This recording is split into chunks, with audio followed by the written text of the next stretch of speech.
pour les femmes. On a créé plusieurs emplois dans notre ferme pilote qu'on opère aujourd'hui, surtout pour les femmes qui ont des enfants, qui n'ont pas forcément de mari et qui cherchent des opportunités d'emploi euh, sûres. Actuellement, 100% de notre employés sont déclarés dans la CNSS. Donc, c'est sécurisé par rapport aux opportunités d'emploi qui existent dans le secteur agricole et surtout dans les zones rurales. Donc, voilà en termes d'impact. Slide prochaine, s'il vous plaît. En termes de marché, bien sûr, on ne va pas taper sur une solution où on n'a pas d'opportunité de marché assez intéressante. Actuellement, on parle d'un marché de 1 milliard d'euros euh, juste au Maroc. Donc, vous imaginez combien c'est le marché en Afrique et même au Moyen-Orient. On a commencé avec un marché de 15 millions d'euros pour opérer dans notre région et pour se développer selon le business model que je vais expliquer par la suite. La prochaine slide, s'il vous plaît. Alors là, c'est un petit détail sur comment le marché est distribué. Alors, on parle d'un marché total de 26 milliards d'euros dans le monde entier. 1 milliard d'euros au Maroc, donc ça représente que 3%. On parle de 4 milliards au Moyen-Orient, 15%. On parle de 5 milliards en Afrique, on parle de 19%. Et on parle de 16 milliards d'euros en Europe. On parle ici de 61%. Donc c'est ça, je ne vais pas vous bombarder trop dans les détails de l'étude de marché, mais je veux juste vous assurer que ces nouvelles technologies vraiment sont les plus demandées. On n'a plus le choix que de les adopter et les adapter surtout à notre contexte. Slide prochaine, s'il vous plaît. Alors, en termes de compétition, certes, il y a plusieurs acteurs qui prennent en charge euh, d'adapter la technologie. Certaines décident de les adapter pour eux-mêmes et devenir le fermier et produire avec cette nouvelle technologie. Certaines décident de commercialiser, d'être l'industriel et commercialiser les technologies. Nous, on a décidé de rester au centre. Donc, fournir une technologie abordable et en même temps produire pour maîtriser le modèle opérationnel. C'est pour cela qu'on se positionne très, très bien par rapport à nos compétiteurs internationaux et aussi par rapport à nos compétiteurs locaux. La prochaine slide, s'il vous plaît. Donc, par rapport au business model, donc, on a adopté un modèle évolutif. Premièrement, on a adopté le modèle farmer model, le modèle du fermier. On met la casquette du fermier. Pourquoi? Parce que le plus important pour nous, c'est pas d'offrir la technologie en elle-même, mais aussi de transmettre le savoir et l'expertise au fermier qui va demain opérer ses fermes. Donc, on- en étant le fermier, on maîtrise le modèle opérationnel et on maîtrise aussi le circuit de commercialisation. OK. Donc, par la suite, on adopte le modèle de farm installation. Donc, on installe les fermes chez les fermiers. Et puis, on adopte le farm as a financial product en offrant des produits d'investissement aux investisseurs. Et puis, finalement, on adapte le modèle d'agrégateur où, après création de plusieurs fermes, de réseaux de fermes, on agrège la production pour la commercialiser une fois pour toutes. La prochaine slide, s'il vous plaît. Donc ça, c'est les détails de notre business model. Je vais en passer. La prochaine slide. Ça, c'est une illustration de comment on se développe par année. Bien sûr, il faut mentionner que cette transition nous demande la collaboration avec plusieurs partenaires, notamment les domaines agricoles, les institutions de recherche, OCP et autres. Prochaine slide, s'il vous plaît. Maintenant, c'est quoi nos réalisations actuelles? Actuellement, on a sur une surface totale de 3500 mètres carrés. On adopte la technologie de l'hydroponie avec 8 cycles de production par an. On a généré en 2024 200 000 dollars juste en production, donc 10 tonnes par an. On a signé un deal avec des business angels d'investissement pour valider notre Farm as a Financial Model vis-à-vis les investisseurs de 250 000 dollars. Et on a signé des contrats, deux contrats de distribution d'export et avec les supermarchés locaux. Euh, Maintenant, c'est le détail de notre demande de financement.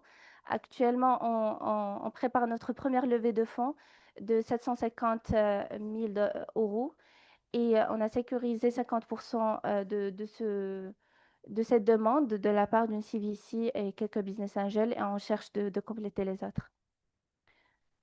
En termes de partenaires, bien sûr, on a développé plusieurs partenariats avec des institutions de recherche, avec des institutions de financement et aussi avec nos clients où on a signé avec eux des contrats pour commercialiser les produits hydroponiques et les faire connaître dans le marché, que ce soit local ou à l'export. Ça, c'est les détails des partenaires. Euh, la slide prochaine. Donc, pour résumer, donc ça, on arrive à la fin de la présentation. Bien sûr, cette startup ne pourra pas vu le jour sans le travail d'une équipe extraordinaire que je félicite énormément, dont je suis fière. On est une équipe globale de 7 ingénieurs. Chacun a sa propre spécialité. On est des jeunes, on a commencé très tôt. J'ai commencé premièrement avec Amine, mon cofondateur, et puis on a développé l'équipe pour combler les besoins qu'on a, de développer le projet de tous les aspects, aspects techniques, aspects financiers, aspects stratégiques et aussi aspects expansion globale. Donc voilà, c'est notre team dont je suis très très fière. La slide prochaine, s'il vous plaît.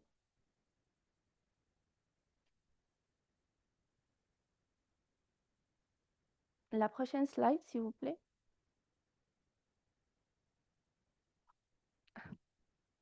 Alors bien sûr, la team en elle seule n'est pas suffisante. On a aussi des consultants qui travaillent avec nous dans des aspects techniques, aussi des aspects stratégiques et de financement. Pourquoi je vous montre ça? Parce que travailler seul n'est pas suffisant. Hier, j'ai entendu un conférencier qui a dit seul, on peut aller loin, on peut aller vite, et ensemble, on peut aller loin. Donc, on a cette approche de collectivité, de créer un cluster où l'équipe Jodour, ses mentors et ses partenaires peut créer un impact global. Et c'est pour cela que je suis aujourd'hui présente avec vous. C'est de collaborer avec vous, trouver des opportunités de collaboration. Euh, Actuellement, on se prépare pour lancer un projet au Sénégal pour tester le marché africain et comment notre technologie sera adaptée. Bien sûr, le projet est challengeant parce qu'on doit s'adapter au contexte local du Sénégal. Et je pense que c'est le cas pour tous les pays africains, notamment Bénin, Zimbabwe et tous les pays africains. Donc, je suis là pour trouver des collaborateurs et créer des projets ensemble. Donc, je suis ouvert à échanger avec vous, à trouver des pistes de collaboration. La prochaine slide, s'il vous plaît. Alors, ça, c'est juste une illustration qu'on est aligné avec aussi des SDGs.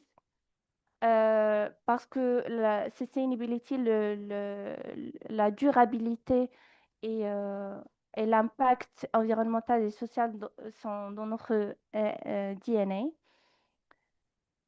La prochaine slide, s'il vous plaît. Là, c'est juste l'illustration des prix qu'on a gagnés, des reconnaissances qu'on a pu attraper. Et je pense qu'on est arrivé à la fin. Merci beaucoup pour votre attention. Si vous voulez savoir plus sur notre startup, vous pouvez juste scanner le QR code de Jodour. Et j'aimerais aussi highlighter un petit peu et résumer ou bien mettre en contexte notre projet par rapport au contexte du workshop.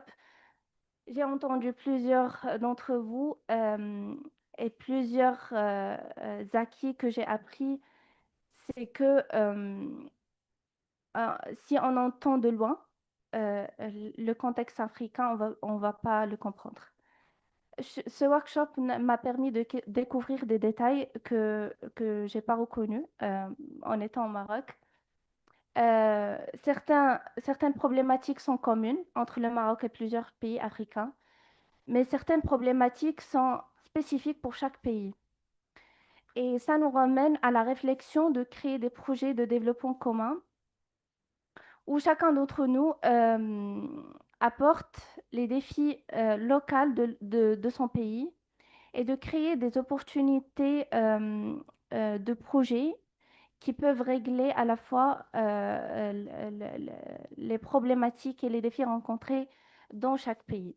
Donc pour moi, la collaboration entre les pays africains, et je pense qu'un conférencier hier a dit qu'il faut penser en Afrique comme un seul pays au lieu d'y penser comme des pays séparés. Et pour moi, cette réflexion est primordiale pour garantir des solutions qui sont scalables à l'échelle africaine.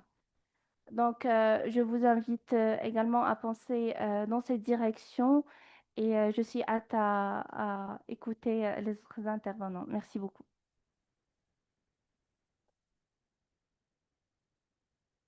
Thank you very much, Madame Bellam, for sharing the Jodor journey. We can hear your pride and also for that important reflection on the power of collaboration and working together. And thank you for your reflections on the value of the workshop. So we have one more reflector, Madame Mutande Tembo from AfriSeed, and then we will be shortly joined. We have a special opportunity to hear from Ambassador Seni Nafo.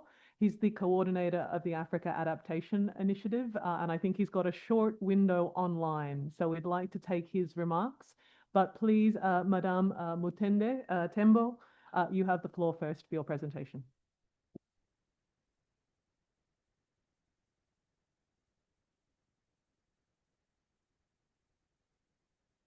I didn't see you move. You've joined us at the front.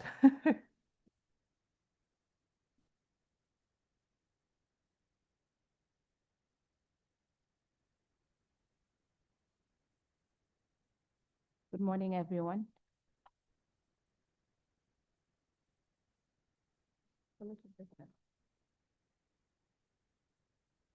Okay, my name is Mtande Costa Tembo, and I will be telling you about a company called AfriSeed. Next slide, please. Okay, Stewards Globe Limited is a diversified Zambian company, and the core of its business is to transfer seed technology developed from public and private sector organizations into the hands of smallholder farmers everywhere. AfriSeed is its brand name, and we have been in operation since 2011. As we have discussed, as we have discussed throughout this conference, and what has come out true is that entrepreneurs need to start small, and AfriSeed did start small. It started from a local farm, and it was in response to a need because the founders were looking to grow soybeans and maize for production, but they found that they couldn't find adequate access to seed.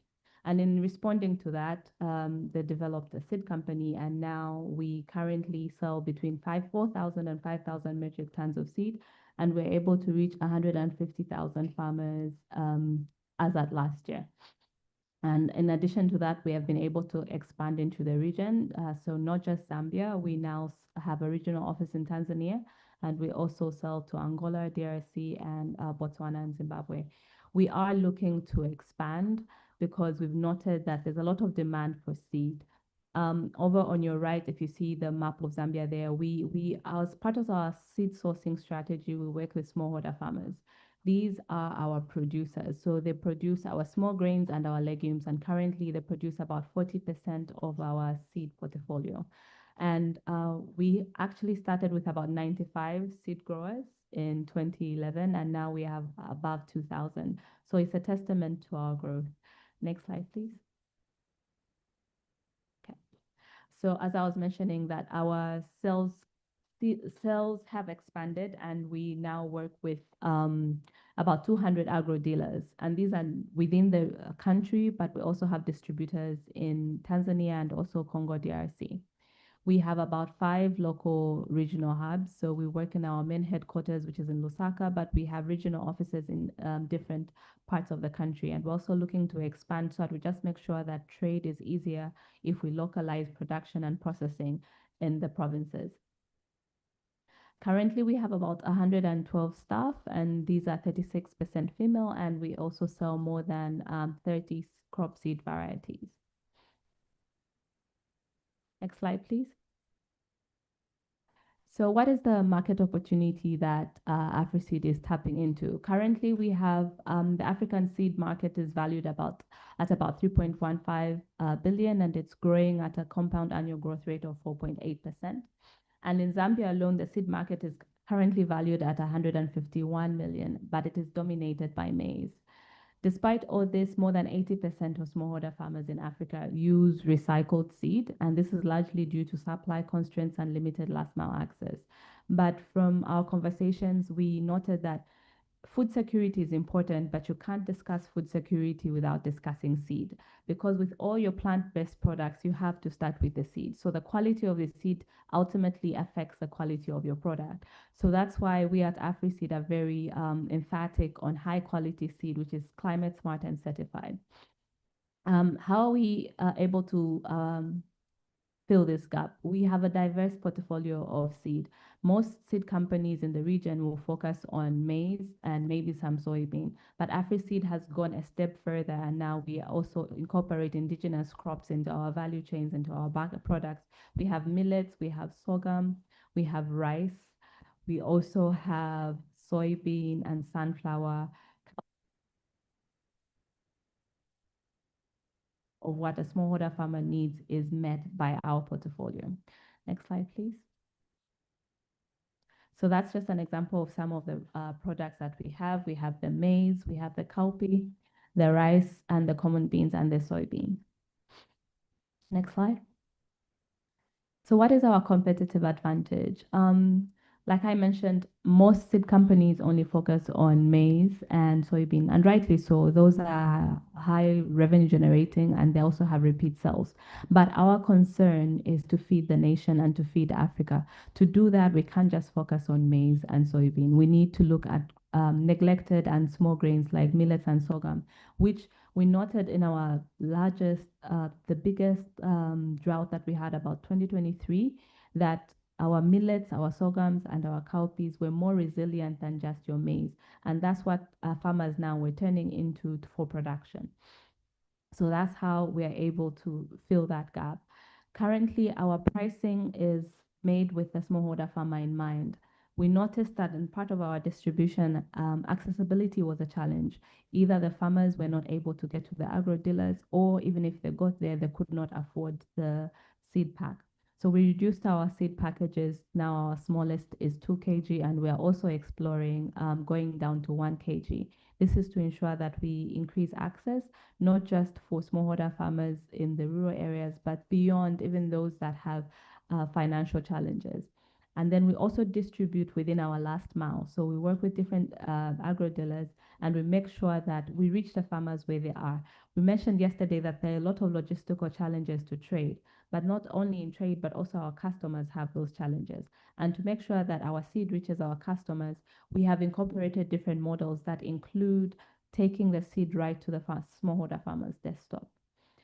Our products also have proven results. Currently, most farmers who use our seed have noted at least 30% increase in yields. And this is because we make sure we have a good seed and our quality control is very up to date. Next slide, please. As another example of just some of the products that we have, and also our aggregation activities. You're not on this picture with the 50 kg bags. That's our aggregation in northern Zambia, where we grow our rice. And that's just another picture of our groundnuts and our maize also performing well in Tanzania. Next slide.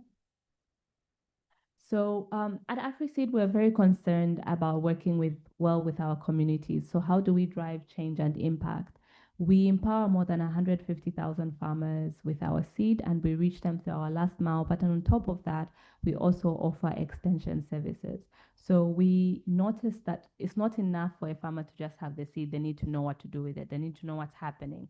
So we offer climate smart trainings through our field days, and we also demonstrate how our seed performs at our demo plots. Currently, we work with more than 2,000 contracted outgrowers, and these are the smallholder farmers that are trained in seed production and climate smart agriculture and also financial literacy. That way, we make sure that the farmers who work with are growing with the company. We've noticed that a lot of farmers have the approach of let's just grow what is enough for us to eat. But we are trying to make sure that the farmers that we work with directly understand that farming can be a business, and not only can it increase their incomes, it can increase their entire livelihoods. And most farmers that have been on the scheme with us for more than 5 years have seen tremendous changes, and they have testified to the fact that because we guarantee our offtake, they've been able to return incomes.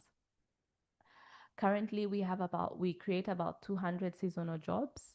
This is through our processing activities.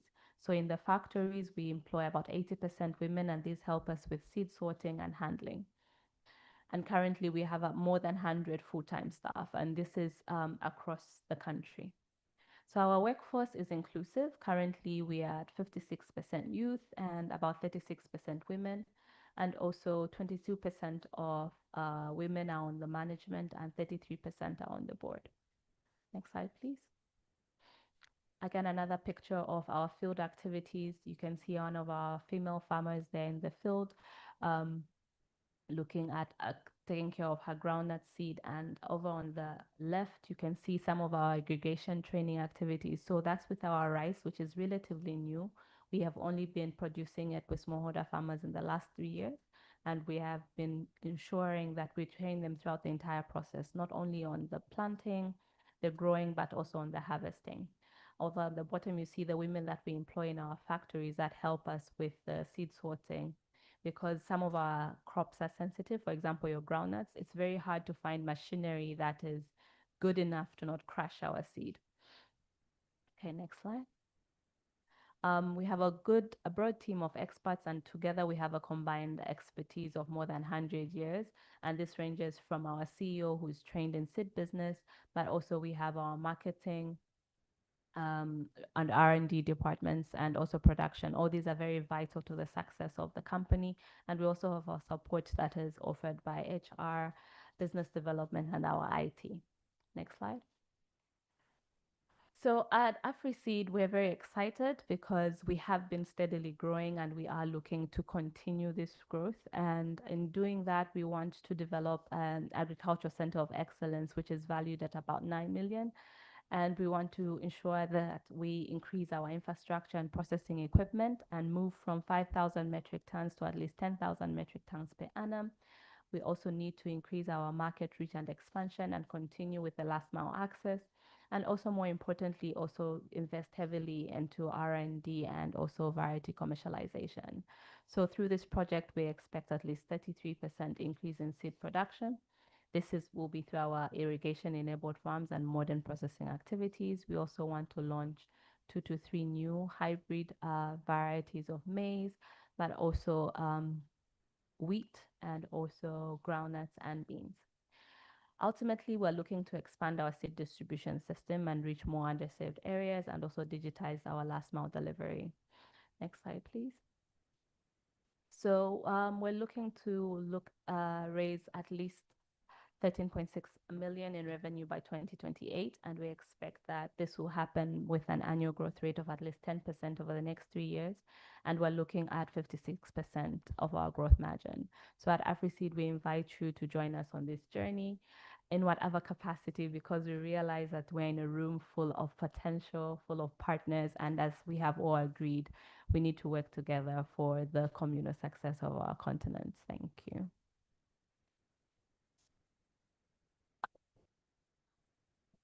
Thank you very much, Madame Tembo, for sharing the AfriSeed journey, also for that call for collaboration. I think with those presentations, we truly have been from seed to shelf. in terms of reflecting on our theme, a real food, real impact, and seeing that potential for improved income, also improved nutrition, and using the indigenous crops and technologies of the African continent. So please, everyone, if you could join me in thanking all of our processing presenters and also our reflectors from this workshop session.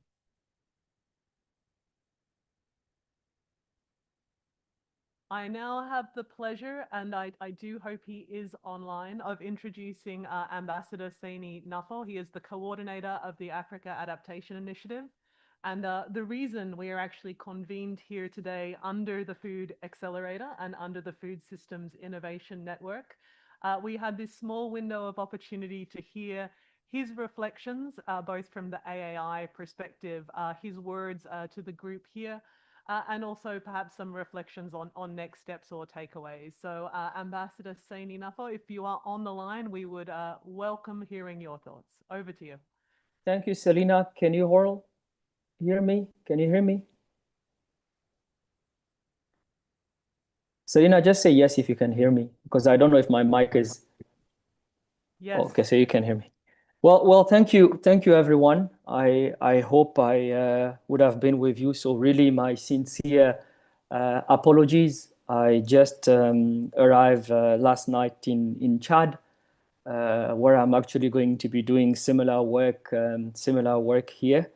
I already have colleagues in the field that I will be joining in a few hours. But let me first thank all of you. Thank you, to congratulate you and to commend you for your hard work and for your perseverance.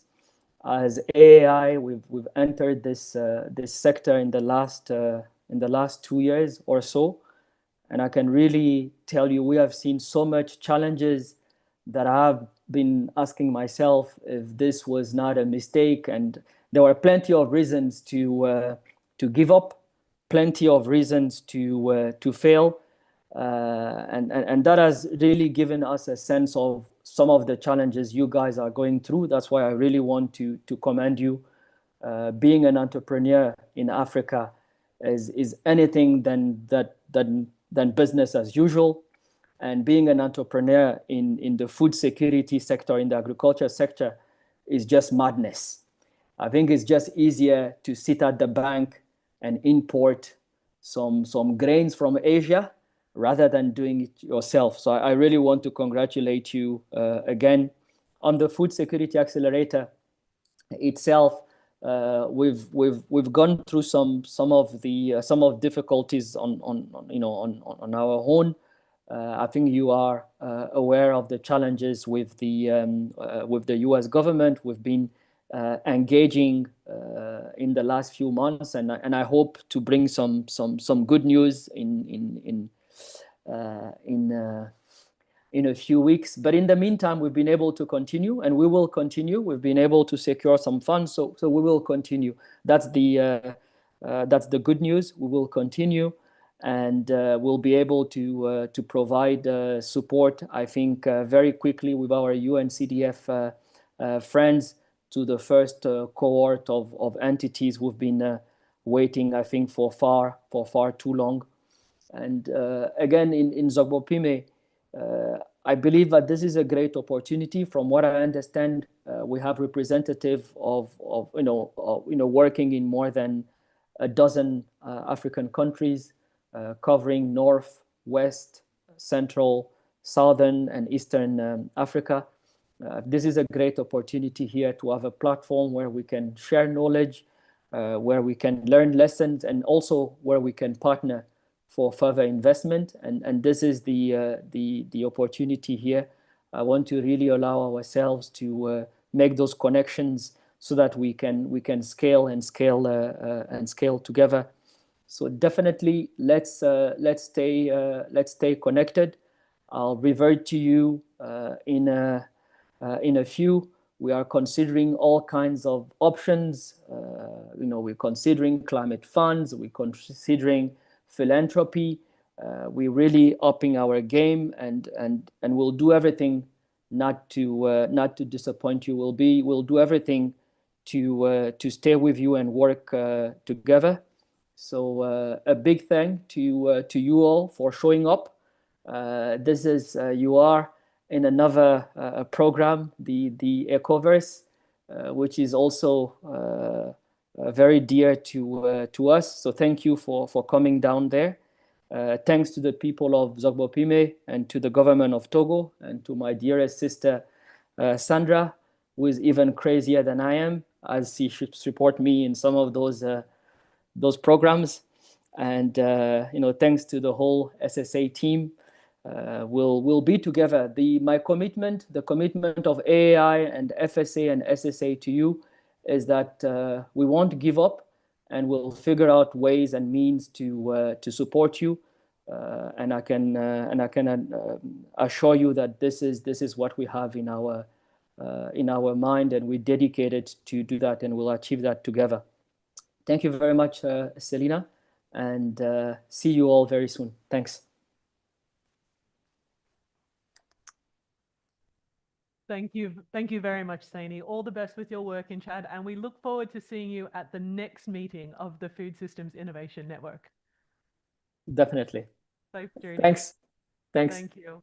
Okay, we'll now proceed to our a little bit late coffee break, but we are running a bit behind time, so let's take a coffee break now and aim to resume at 11:45. Laurel also has just one further housekeeping announcement. Oui, merci tout le monde. Juste un petit rappel à ceux qui n'ont pas encore rempli le formulaire d'inscription aujourd'hui, veuillez le faire dans la tente juste à côté ici. So everyone who is not able to fill in the registration form today, if you could just go to the registration tent next door here to fill that up today. Thank you.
OK, merci beaucoup tout le monde. J'espère que vous avez bien dégusté pendant la pause.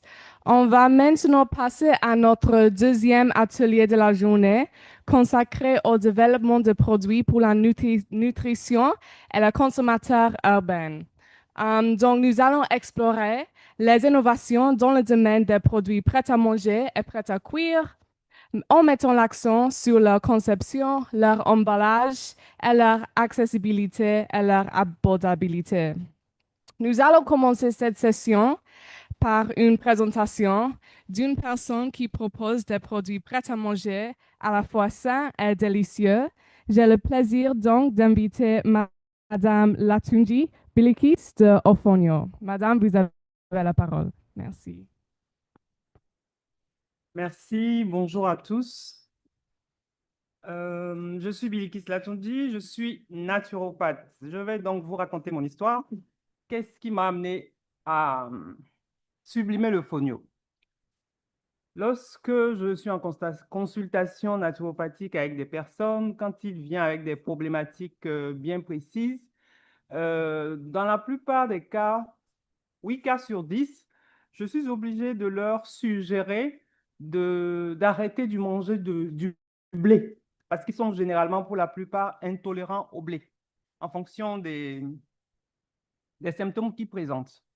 Mais chaque fois que je leur dis, bon, ne mangez plus du pain, ne mangez plus des pâtes, ne mangez plus des aliments à base de blé, ils me répondent généralement, OK, si on ne mange pas le blé, mais je vais manger quoi? Parce que, comme partout ailleurs en Afrique, dans les échoppes, dans les magasins, dans les supermarchés, plus de 50% des produits sont à base de blé.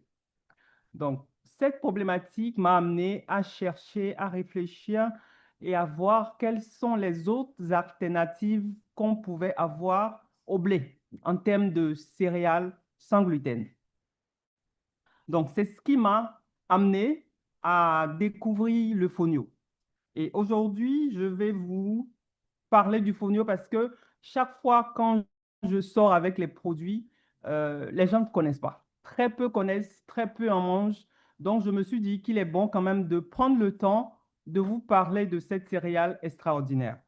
Alors, qu'est-ce que le fonio? Le fonio est une céréale africaine. C'est une céréale qui n'est cultivée qu'en Afrique subsaharienne, dans les parties semi-désertiques de tous les pays de l'Afrique de l'Ouest. Nord Togo, Nord Bénin, Nord Sénégal, Nord Mali, jusqu'au Nigeria. C'est une céréale qui est sans gluten et qui est très, très riche en vitamines et en nutriments. De toutes nos céréales africaines, c'est la plus riche en vitamines et en nutriments selon certaines sources scientifiques. Depuis l'avènement du Covid, vous allez noter que beaucoup de personnes ont pris conscience de prendre plus soin de leur santé, de faire attention à ce qu'ils mangent.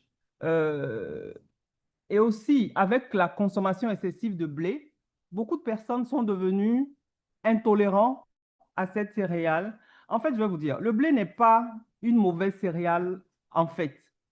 Ce qui fait que les gens deviennent de plus en plus intolérants au blé, c'est le fait que avec le temps, depuis des dizaines d'années, avec la révolution industrielle, le blé a été excessivement génétiquement modifié pour des raisons économiques, de couleur, de texture, d'effet, franchement, pour des raisons qui n'ont rien à voir avec la santé, on a modifié le blé. Donc, si on mangeait le blé que nos ancêtres cultivaient il y a 100 ans, il n'y a aucun souci. Mais le blé d'aujourd'hui, c'est du blé transformé. C'est ce qui fait que notre cerveau ne reconnaît pas ce blé transformé. Quand vous mangez le blé aujourd'hui, le cerveau, il ne sait pas quelle enzyme sécréter pour digérer ce blé que vous avez mangé parce que c'est pas ce que Dame Nature nous a donné à la base. Je reviens sur le fonio. Le fonio est un super aliment ancestral. Ancestral, pourquoi? Parce que c'est une céréale qui est cultivée en Afrique depuis plus de 500 ans. Imaginez. Et je vais partager avec vous une anecdote, non pas une anecdote, une assertion des Dogons du Mali sur cette belle céréale. Au Mali, chez les Dogons, ils disent que le créateur de l'univers a créé tout l'univers à partir d'un grain de fonio. Donc, allez imaginer donc l'importance de cette céréale. C'est un super aliment très peu connu, mais qui mérite toute sa place dans une alimentation saine, moderne et durable. Son nom scientifique, c'est le Digitaria exilis. On a deux types de fonio, le fonio blanc et le fonio noir. Il appartient à la famille des céréales et la taille du fonio fait 1,3 mm. C'est aussi petit qu'un grain de sable. C'est aussi petit qu'un grain de sucre. Généralement, quand les gens viennent voir sur les stands, ils disent, ah, c'est du sable ou c'est du sucre? C'est tellement petit. Le fonio est une mine d'or nutritionnelle. Il est sans gluten déjà. Il est riche en fer, en zinc, en magnésium, en calcium et aussi en acides aminés. Deux acides aminés spécifiques, la méthionine et la cystéine, qui sont absents de toutes les autres céréales africaines. Le fonio est riche en fibres douces, bonnes pour la digestion. Ces fibres n'irritent pas les intestins. Un autre atout, c'est que l'indice glycémique du fonio est plus bas que celui du riz. Donc, il est bon pour tout le monde, toute la famille, papa, maman, les enfants, mais également indiqué pour les personnes qui sont diabétiques et également pour celles qui s'inscrivent dans une dynamique de perte de poids. On peut manger le fonio toute la journée. Le matin, vous faites votre bouillie de fonio, vous mettez une petite cuillère de poudre de baobab là-dedans pour sucrer, pour donner du peps. Vous avez avec une poignée de cajou, d'arachide, vous avez un petit déjeuner nutritif. Nous sommes des parents et on nous a habitués, on nous a éduqués à donner tous les matins un petit déjeuner aux enfants. C'est du sucre, c'est du lait concentré, c'est du chocolat chaud.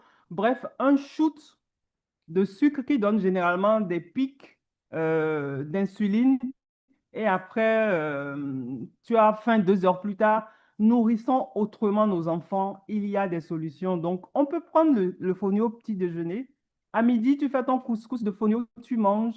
À 16 heures, il y a des biscuits au fonio, tu manges. Il y a la crème dessert au fonio, tu manges le soir. Bref, c'est une céréale qui mérite le détour et qu'on peut, euh, comment je vais dire, qu'on peut utiliser de mille et une façons. En termes d'intérêt écologique, la culture du fonio. Le fonio pousse en moins de 6 à 8 semaines, même sur un sol pauvre avec très peu d'eau. On a parlé depuis hier beaucoup d'écologie. Donc, cette belle céréale entre également dans cette dynamique. C'est pas une spéculation qui a besoin d'engrais, non. Elle n'a pas besoin de beaucoup d'eau. Elle pousse en très peu de temps. C'est donc une céréale précieuse dans le cadre de la sécurité alimentaire en Afrique. Sur le plan économique, sa culture permet un soutien agricole local et aide à l'autonomisation des femmes parce que généralement, ce sont les femmes qui s'occupent de cette culture, ce sont les femmes qui décortiquent le fonio. Et vu sa taille, je vous jure, le décortiquage, euh, c'est du job. Pour avoir 1 kilo de fonio décortiqué manuellement, il faut travailler quasiment toute la journée. Mais heureusement, aujourd'hui, il y a des décortiqueuses qui permettent de faire le travail un peu plus rapidement et aussi, ces machines permettent aussi d'avoir un produit fini de qualité sans sable. Parce que généralement, ceux qui connaissent cette céréale n'aiment pas la manger souvent parce qu'ils disent, lorsqu'on mange, on tombe toujours sur un grain de sable. Mais aujourd'hui, le travail de décortiquage n'est plus fait de façon manuelle. Il y a des machines adaptées qui permettent d'avoir vraiment un produit de qualité.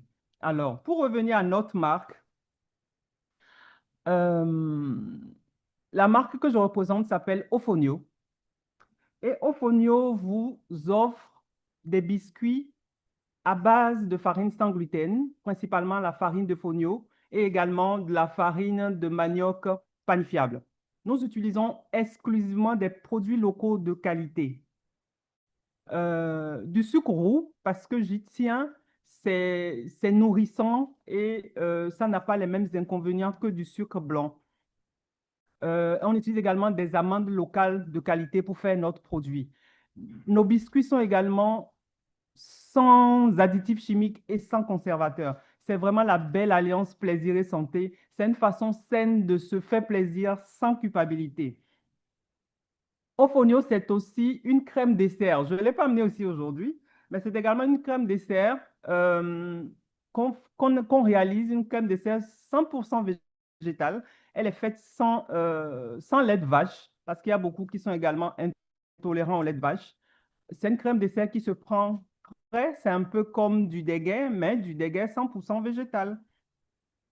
Au fonio, c'est également un kit de couscous de fonio dans lequel vous avez tout ce dont vous avez besoin pour faire votre fonio en 5 minutes. Parce que généralement, lorsqu'on parle du fonio, les gens, des fois, ils achètent, mais ils reviennent toujours vous dire, ben, j'ai acheté, mais ça traîne toujours dans ma cuisine parce que je ne sais pas comment le cuisiner.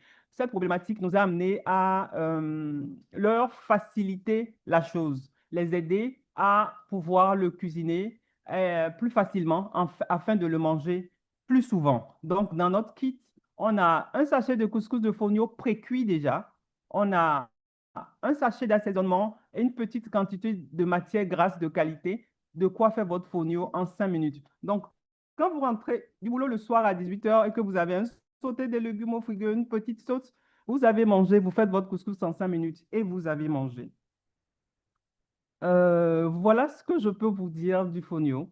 C'est une céréale qui mérite le détour. Au lieu de manger le riz toute la semaine, et on a l'habitude de manger le riz en Afrique de l'Ouest de la mauvaise façon. On mange le riz avec la sauce et des protéines. Le riz mangé de cette façon sans légumes, c'est de la colle pour le corps. Ça attaque les articulations. Excusez-moi, là, c'est le chapeau de la naturopathe qui parle. Donc, au lieu de manger le riz tous les jours, il est bon de découvrir et d'introduire le fonio un peu plus dans les habitudes alimentaires. Il est digeste, il est bon à manger, il est facile à cuisiner, que du bonheur. Donc, découvrez la richesse du fonio et c'est faire du bien à son corps et à notre planète et surtout à vos papilles. Je vous remercie.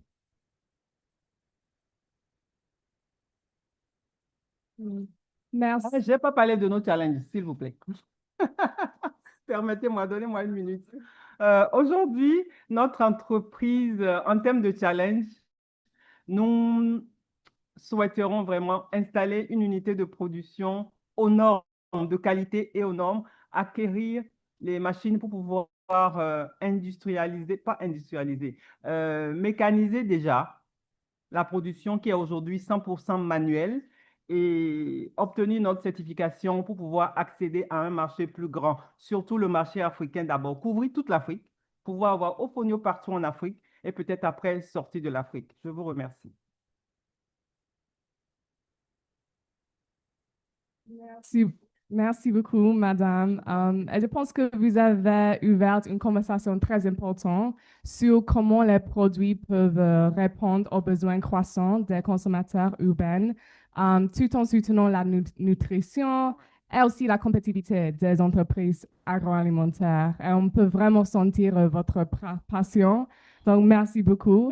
Merci. Et c'est aussi une conversation que j'espère on va continuer avec notre prochain panéliste, who I will introduce in English, Mr. Philip Tevro, the co-founder and CEO of Yolele. Over to you to have hopefully a interactive discussion. Thank you very much. Thank you.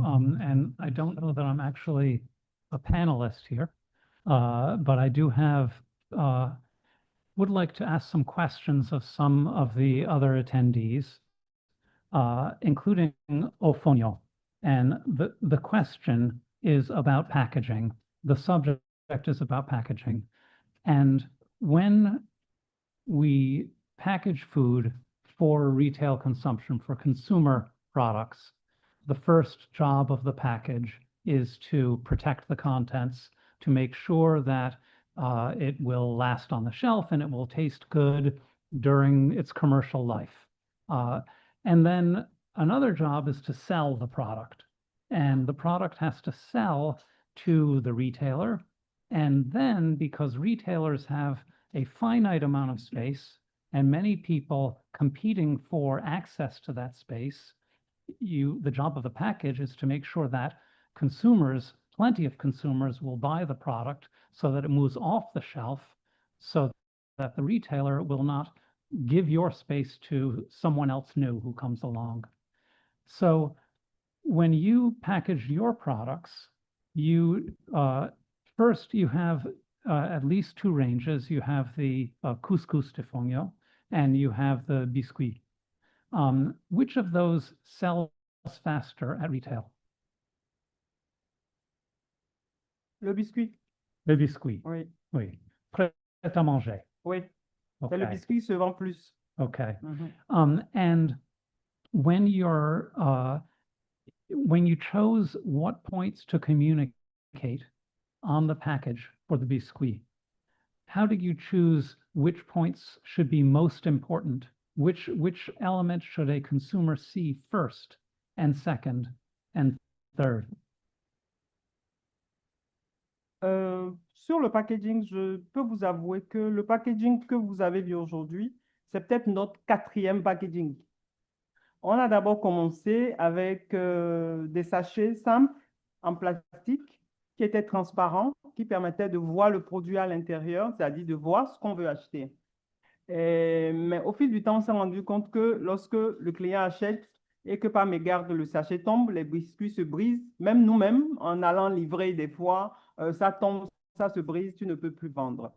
Donc après ça, on est passé à des emballages en pot en verre. Dans cet emballage, on a toujours l'avantage de voir le produit. On faisait des biscuits de plus petit format qu'on mettait dans le pot en verre. J'avoue que cet emballage n'a pas duré, mais ça a vraiment plu à une certaine cible de notre clientèle. Mais au fil du temps, on a pris conscience que ce packaging ça nous prenait beaucoup de temps à faire. Il fallait acheter les pots, il fallait les laver, les stériliser, les nettoyer, après disposer les biscuits à l'intérieur, mettre les étiquettes, tout. Ça nous prenait trop de temps, c'était pas rentable. Donc, on n'a pas mis de temps là-dessus.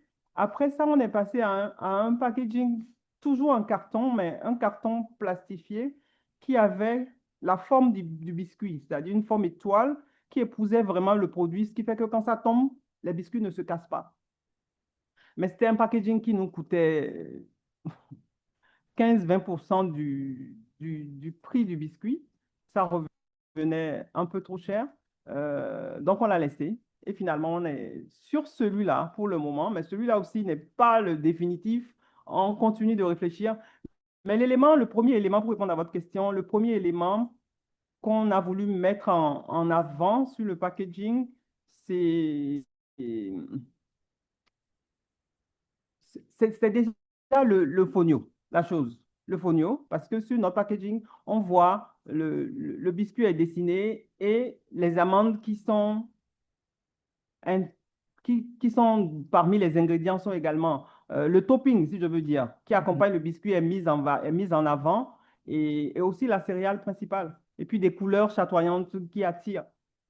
So to differentiate your biscuit from others on the shelf, you chose to focus on the principal ingredient as the point of communicated differentiation between your product and others. And then second, the secondary flavor or the flavoring for each individual item. And to make clear how that one, I think also I was able to see that you identified a package that is opaque, right? It's not transparent. You can't see the biscuit, but you chose to show the cookie that's shaped like a star. You chose to call it stars, and you chose to say biscuit. So the shopper knows what they're looking at. Yes. Very important, right? And then to make it clear to the shopper, what are the different flavors? Did you use color coding or did you, because I'm sorry, I don't remember, or is it just the words? On n'a pas utilisé de code de couleur pour différencier nos saveurs, mais on a mis un visuel qui permet de distinguer les différentes saveurs. Par exemple, sur le packaging des biscuits saveur piment, vous avez un piment là-dessus. Donc, ça vous permet de savoir que, bon, il y a du piment. Le cajou, vous voyez le cajou sur le packaging. Sésame, pareil. Et le chocolat, vous avez le carré de chocolat là-dessus. Ça permet d'identifier la saveur qu'on veut acheter.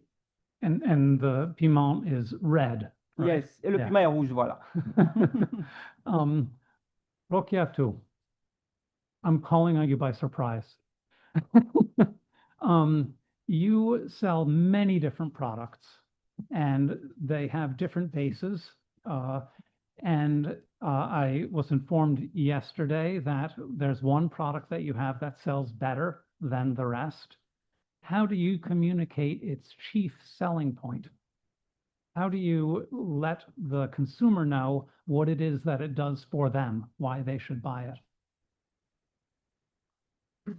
So we've noticed that people usually don't know moringa. Like they just hear about it, but they don't really know the benefits. So for us, we communicate more on the health benefits, how it lowers the high blood pressure, the cholesterol, the sugar level. These issues are what we are experiencing every day. Like we always have someone, at least one person in the family, who is suffering from one of these issues. So by selling these benefits of moringa, we usually manage to sell our product. And another thing is also to taste. It's true, I didn't bring that one because now people are getting to know it. But we usually make the moringa tea and we give to people to taste it. Because most of people, they think that moringa is bitter, while it's not. It's tasteless. So by tasting, by discussing with customers, they usually buy. And in order to do so, we usually participate in the exhibitions, international exhibitions, where we get closer to the end buyer, to the customers, to the end users, to more interact with them.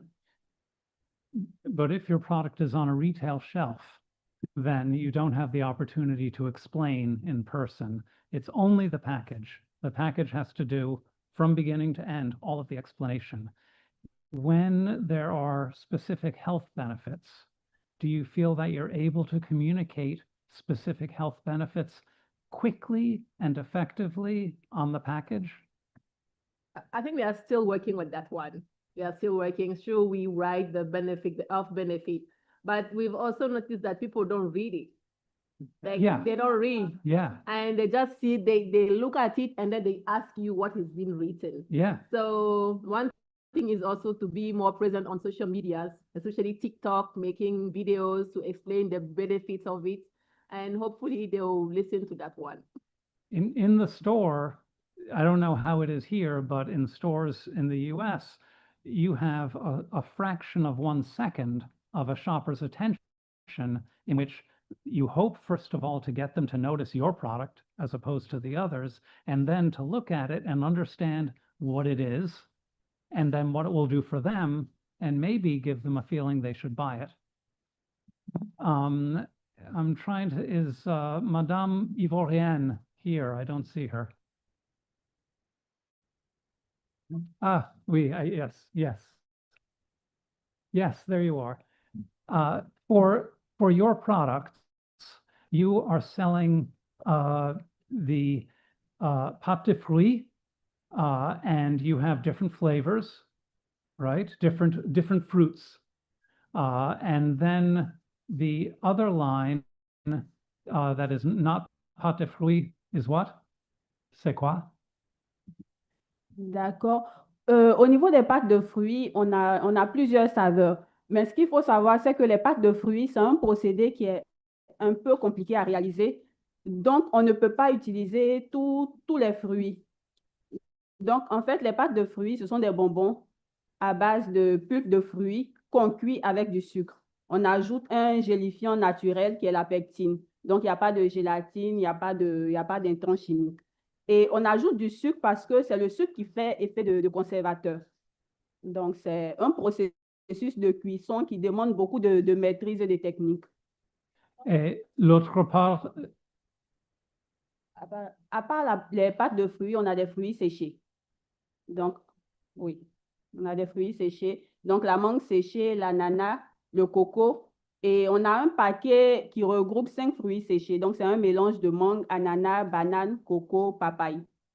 Dried fruits, and you sell those in bulk and in retail. Les fruits séchés, on produit plus la mangue et la noix de coco. Mais les fruits séchés, je ne sais pas comment expliquer. En fait, ça demande beaucoup de temps de séchage. Donc, ça ne nous laisse pas de marge de manœuvre, on va dire. Pour les déshydrateurs qu'on utilise, c'est minimum 24 heures de temps de séchage. Parce qu'on est sur des séchages à basse température pour pouvoir préserver tous les nutriments qui sont contenus dans le fruit. Donc, quand vous consommez nos fruits séchés, vous avez la garantie d'avoir les mêmes nutriments que vous avez dans le fruit frais, à part la vitamine C. Are you able to communicate to a shopper how your dried fruits are different from other dried fruits that they might be facing on the shelf? Oui, la particularité, c'est dans le processus parce qu'on part sur des équipements qui préservent les qualités du fruit. Et aussi, on a misé sur des produits qui sont naturels, sans colorants, sans conservateurs, par rapport à ce qu'on voit habituellement sur le marché. Et on a aussi misé sur le packaging pour que ce soit attrayant et pour que ce soit plus compétitif sur le marché. Thank you, and thanks everyone. Thank you very much, Mr. Tevra, and to everyone who answered his questions. And I think that was even going back to what Mr. Oklu from Nuclear Industries was talking about earlier, the real importance of packaging and marketing when it comes to ready to eat and ready to cook products. Thank you very much. We're now going to pass on to Mr. Mugisha, founder and CEO of Atakele on Clouds, who I believe you have a presentation for us to share. Over to you. Thank you.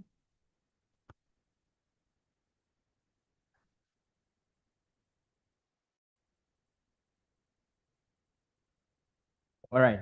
Thank you so much. One of the things we have really been talking about is food.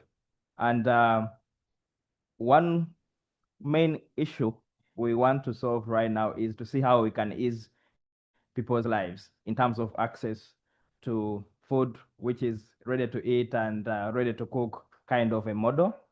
And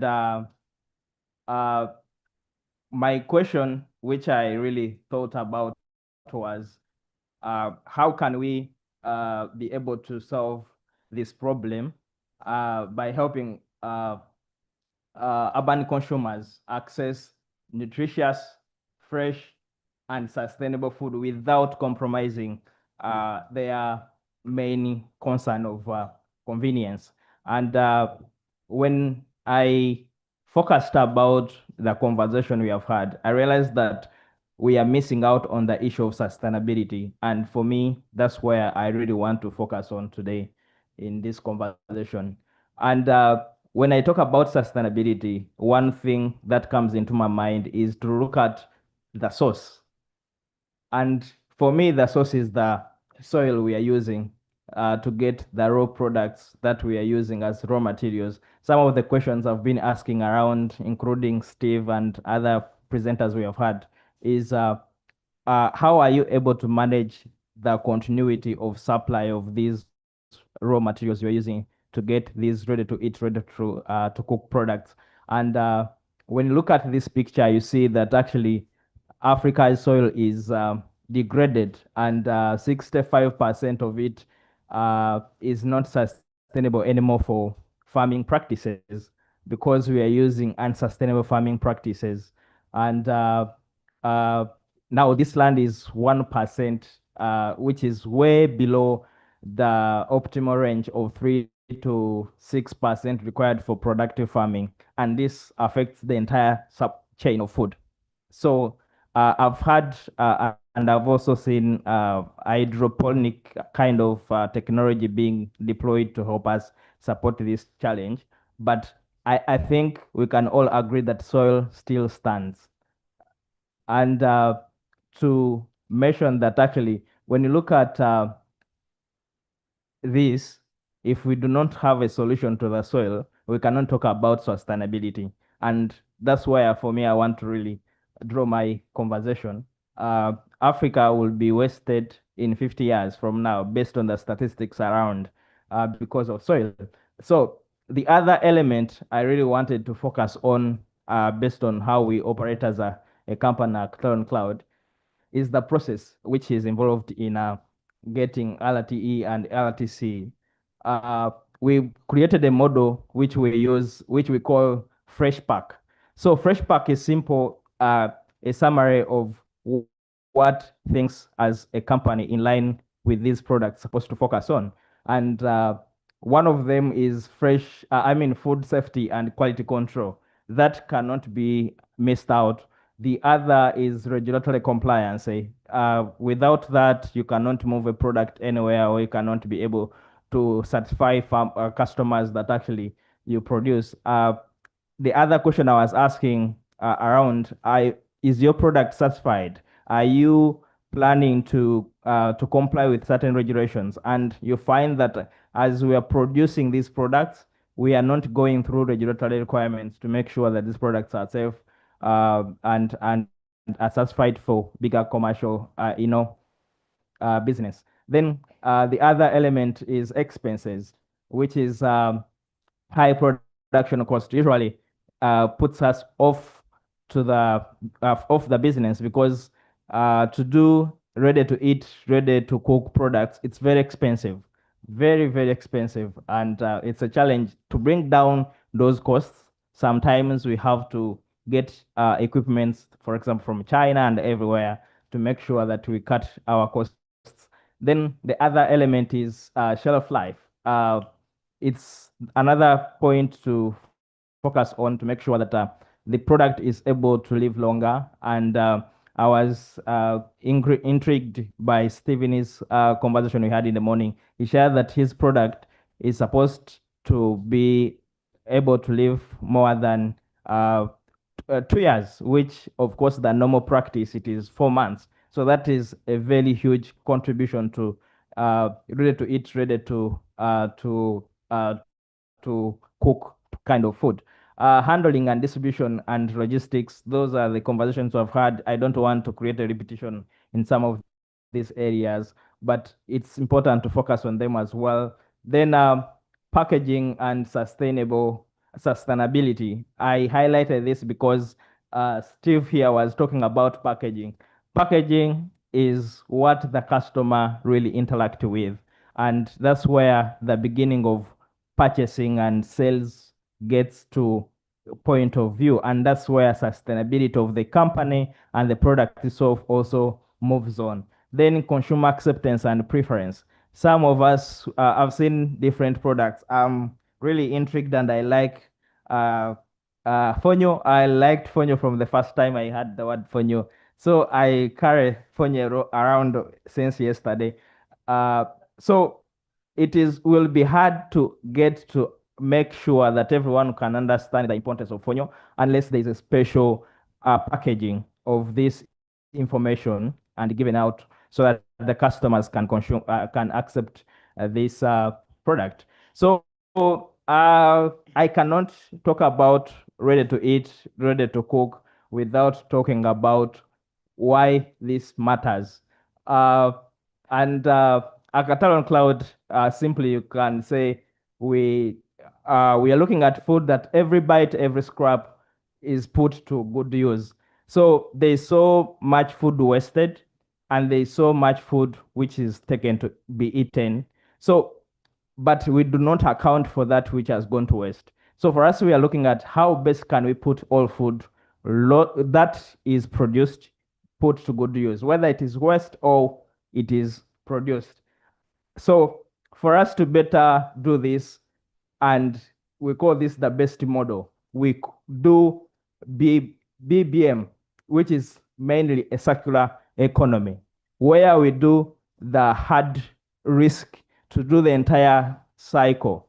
There is a focus on ready to eat, ready to cook, from most of the businesses here. But for us, we say, can we do the entire cycle?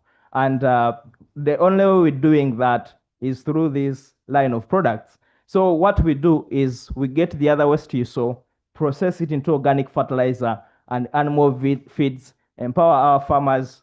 First, go back on the last slide, sorry. Yeah, so what we do simply, we get the food which is wasted, put it into fertilizer and animal feeds. Then we get also from this waste, just like Steve said, they use waste in their production to create fuel to continue their production. So we do the same as well, and also complemented by e-mobility to support our processing and also distribution processes as a new way of creating sustainability in terms of environment. Then we do in-house bioplastics, which is eco-friendly packaging. That is also processed from waste within, and then we distribute this product using our electric mobility. Then from that point, you can see a number of other products we do. So after that, after empowering farmers and they have produced, we do provide them with ready market, and that's getting their food, preserve it, and to be able to reduce on waste and take it direct to the final consumer to have it ready to cook. So we focus on ready to cook, not ready to eat. Next slide. So this is simply to show you what we mean. And you can simply say a Catalan Cloud is a waste to value company, which is on a mission to empower Africa using its own waste and at the same time feeding it. So I don't want to go into most of these things because uh, Steve really tackled most of these things very well. But I will, next slide. I will focus on the opportunities really when it comes to ready to eat, ready to cook, because there is rising demand under middle class communities where people no longer have time to spend on this whatever, on peeling and all that. If we have ready to eat or ready to cook products, that would save most of their incomes. Also in Africa, we're having a lot of youth and women unemployment. So having these models help to create more jobs opportunities. And also these models help to reduce post-harvest losses. Most of us have been only looking at that area. Also getting us to reduce or to link our targets to the SDGs. Sometimes we, as businesses, we might get offline because we want to get to get us profitable. But it's also important to get back to realize our initial intentions. So some of the challenges I needed to highlight: consumer trust and adoption of new products. These are some of the challenges in Uganda we have faced, that people are not used at getting these products when they are already packaged for them to eat. So getting them adopt to the products, it's always hard. Then high costs of quality packaging and logistics. That is one of the most common challenges almost everyone here has highlighted, and it is true that actually we are all facing the same issue. But probably through our circular economy, which is the BBM business model, can be able to reduce some of the costs. Meeting nutrition and safety standards. This is also partly because certain processes kill certain requirements or certain nutrients in the food we eat. One of the things I was asking a number of people at the stall, I was asking them, how are you able to retain these nutrients through the processes? And I think it is key to make sure that as we strive to have ready to eat, ready to cook products, it's important to retain these nutrients because they are important. And also another challenge is scale production while keeping affordability. Yeah, so when we look at scaling, also requires a little bit of high costs, which sometimes cost us higher than we imagined, and we get our products a bit expensive, and sometimes our target markets cannot afford to pay for it. Yeah, so key actions that I want to focus on, or what I can recommend for those in this area, is invest in R&D and food tech. So we are doing that as a company. We have incorporated AI technology in most of our production processes to help us, and also partnering with institutions. We are working with, for us, we are focusing on big consumers. We call significant consumers now, like NGOs, supermarket, hotels, and schools, to be able to supply these products, because that way we can easily offtake our products. Then we also create affordability, eco-friendly packaging that I mentioned earlier, how we do it. Consumer awareness campaigns, those are some of the challenges and solutions she highlighted. Policy and regulatory support. Yeah, so personally, I'm a lawyer by profession, but you find that also I find challenges to undergo through those processes in government institutions. So I think if it comes to support, if anything to come out of this conversation, we need to look at how we engage governments to ease the processes for businesses coming up with innovation around this area.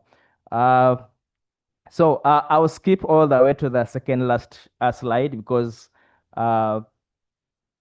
second last slide. Yeah, so conclusion for me is that if there's anything we have learned from climate change and challenges that have affected us when it comes to food sustainability and creating solutions which are indigenous to create food available for everyone, it's time to take charge as entrepreneurs to create affordable, nutritious, eco-friendly solutions to make sure that actually this food is accessible in all areas. So together we can scale impact for healthier people, thriving farmers, and sustainable cities. I want to thank you all for taking this time listening to me. Thank you.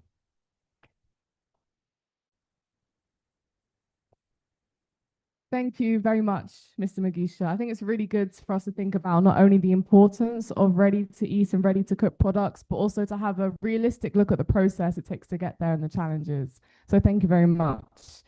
Je vais maintenant retourner en français pour parler avec nos panélistes pour aujourd'hui.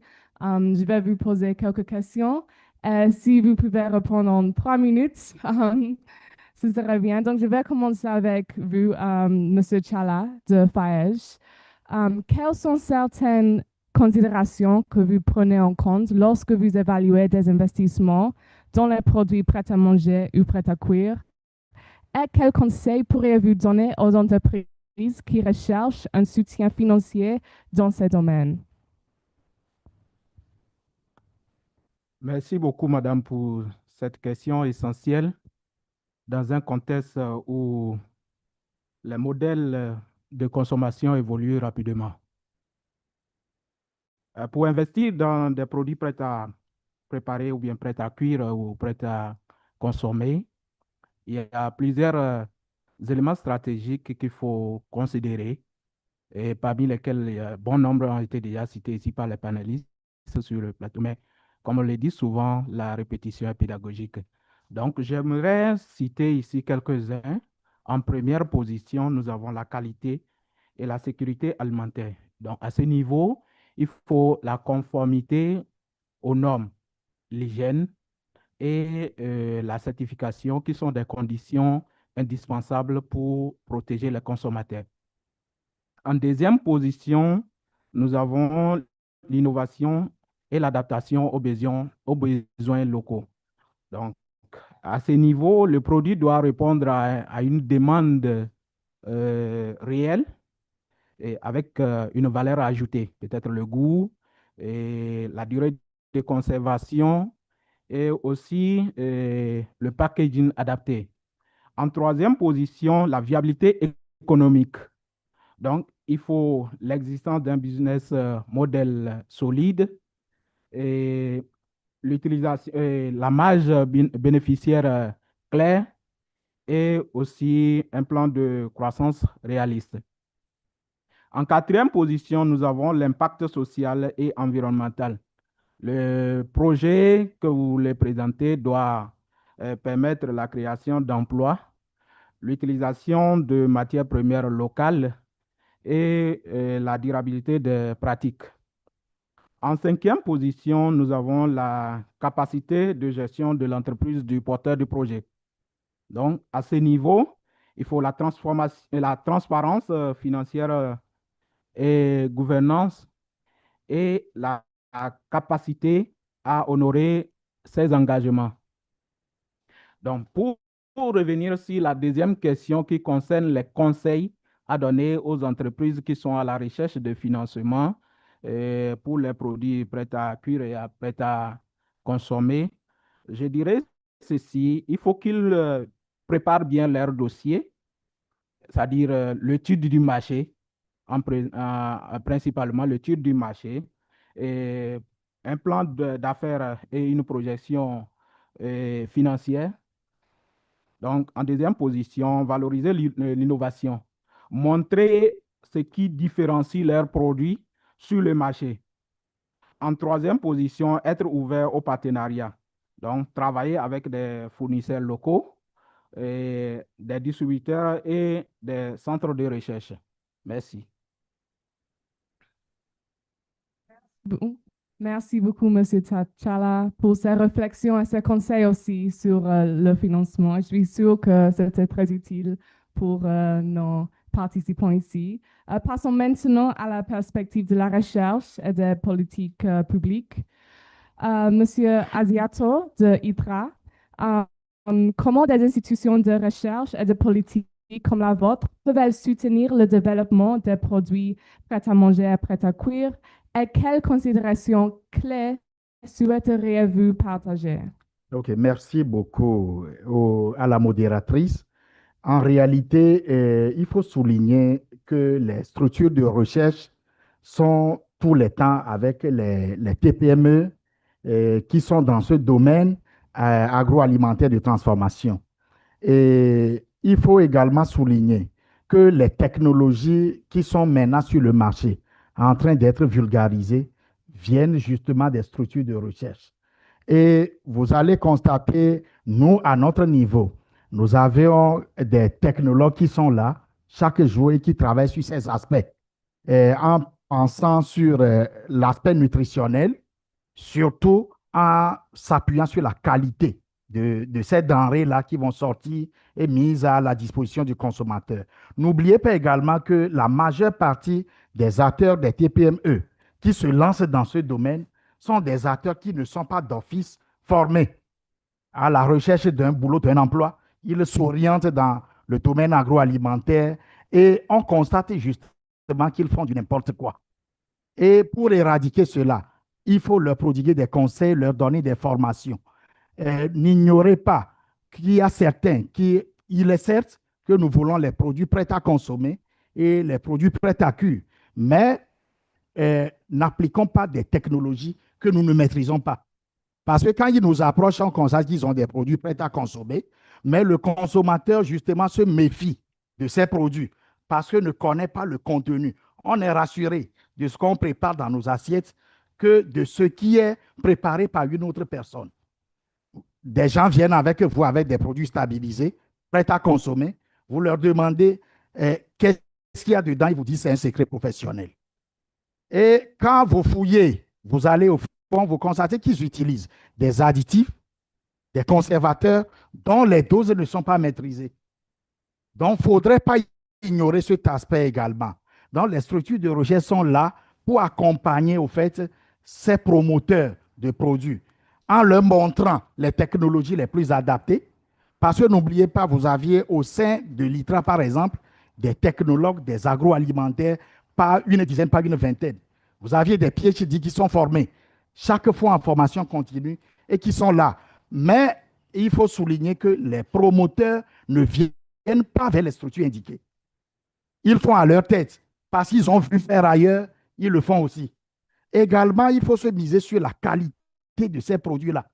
Le gouvernement, au niveau de l'ITRA, a mis en place des dispositions nécessaires où un contrôle systématique de ces produits se fera les prochaines fois. C'est en train d'être fait, mais ce n'est pas approfondi.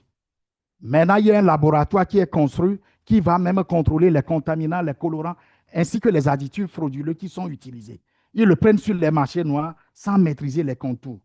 Donc, voilà le défi auquel on est confronté et ça nous appartient à nous tous d'être ensemble pour les accompagner à comprendre et avoir la nécessité pour éviter le danger dans lequel ils mettent les consommateurs.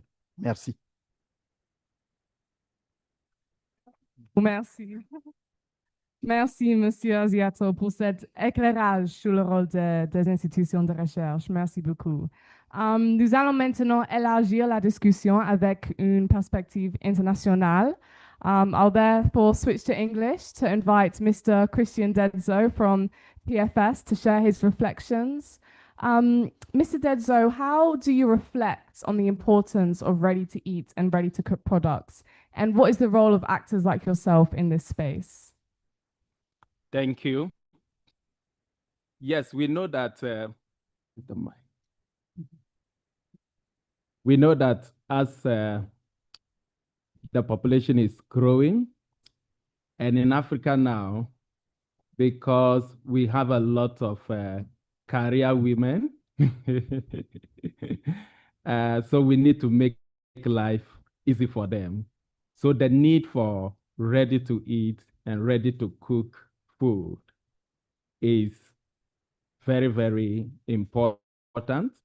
And as I listen to all the processes today, and yesterday and today, I realized that there is the need for collaboration and partnership with all actors in the space. So if you are a food processor in Togo or Mali, first and foremost, you must be in touch with the regulatory authorities in your country. You must also be in touch with the research institutions. And then you must also look for other players. So for example, in Ghana, we have a lot of equipment fabricators, local equipment fabricators, who are modeling and designing cheaper alternatives of equipment, more or less like an appropriate technology to do the same thing. At least if you are a startup, you start with that. And then when you start making money, then you move on to buy the exotic equipment. So partnership and collaboration is very, very important. And today, Philip was talking about how do they communicate some of the nutritional and the health benefits to consumers. Yes, you can just on your own volition put on your label that Moringa or Fonio has these health claims. There are regulations governing that. We have nutritional and labeling guidelines. And every country, every food regulatory authority, they have these standards. So first and foremost, you need to find out from them, and you need to do the analysis, because you cannot just make a claim. You need to back it with scientific evidence. So in terms of the expertise and the support system, it will interest you to know that in each country, they exist. But sometimes as processors and entrepreneurs, we don't find out. So we find ourselves in trouble, especially when we have to sell outside our jurisdiction. For example, the export market, where you need to comply with international food safety standards. So that means that you must be always looking for information in your product category and sector. So that is one of my takeaways and how we can find solution to it. Thank you.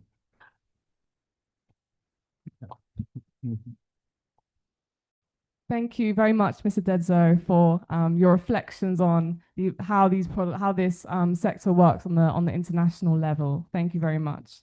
Revenons maintenant sur l'aspect investissement avec la perspective de FINAM. Monsieur Nyenda, quelles sont certaines considérations que vous prenez en compte lorsque vous évaluez des investissements dans les produits prêts à manger et prêts à cuire? Et quels conseils pourriez-vous donner aux entreprises qui recherchent un soutien financier dans ces domaines? Merci beaucoup. C'est un immense plaisir pour nous de venir à cet atelier de 2 jours. Il est rare de nous voir, généralement le top management, dans ces genres d'ateliers. Je tiens à remercier le CEO de FSA pour nous avoir invités. Ça nous a fait plaisir. Ça nous a permis également de toucher du bout du doigt ce qui se passe avec les entrepreneurs, avec les producteurs, surtout les prêts à consommer. Je vous apprécie énormément. Ce n'est pas facile. Je vois, j'apprécie à sa juste valeur les difficultés que vous rencontrez dans vos différents domaines. Pour revenir à la question, quels sont les éléments que nous prenons en considération pour pouvoir financer les prêts à consommer? Il y a 5 éléments principalement que nous prenons en compte. Le premier, la viabilité du projet. Le deuxième élément, la capacité opérationnelle et managériale de l'équipe dirigeante du projet. Il y a également l'innovation et la différenciation du produit par rapport aux produits existants ou aux produits venus des autres continents. Il y a également le troisième élément que nous prenons en compte, ce sont les projections financières de l'entreprise sur les 3 ou 5 années à venir. Et enfin, les garanties. Le premier élément, la viabilité du projet, nous analysons les coûts, la marge bénéficiaire attendue du projet, le prix du produit par rapport aux produits existants sur le marché. La capacité managériale des porteurs du projet, une équipe solide de gestion des produits prêts à consommer est souvent déterminant dans la prise de décision finale. L'innovation, par rapport à l'innovation, un produit bio, un produit local à forte valeur ajoutée, un produit, ces genres de produits peuvent séduire très facilement le produit et apportent une très bonne rentabilité aux porteurs du projet. Un business plan structuré, un business bien structuré nous permet d'apprécier les modalités de remboursement Sourcing of financing that we're going to the project holders. Regarding the guarantees, we have general 3-1, a financial one, a solidarity one, and a mortgage one. These are the elements that we take into consideration in order to appreciate the project holder before granting him product funding. In terms of advice, I just have 4 advice. The first one is you need to have, when you are project holder, our product ready to consume, you should have a very well detailed project business plan. You should also have an innovative product, a product that is ready to compete with the other products coming from us. When we take the rice, we consume local rice, whether in Togo or in West Africa or the African continent. But now we notice that the quantity of coming from elsewhere are more consumed than the local one. It's because we are not ready to make available a product of quality. If the products are not of a high quality, we investors, we cannot fund you and in compliance with the market that is available for this product. Nowadays, the ready to consume product advise you to be in group, if, especially if you are a beginner, you need to form a group, to be in group. You know, when you are alone, you go bit, but together you go faster. When you come alone, they ask you and look for, we ask you financial solidarity and mortgage guarantee. But whereas when you come in group, you're going to guarantee each other, and you don't need financial guarantee or mortgage one. To finish in your projection, you need to take into account the availability of a guarantee, because it is very important to take into consideration the regulated, especially F1 for the product that should be consumed. The regulation need to be controlled, the product that you put on the market. Thank you.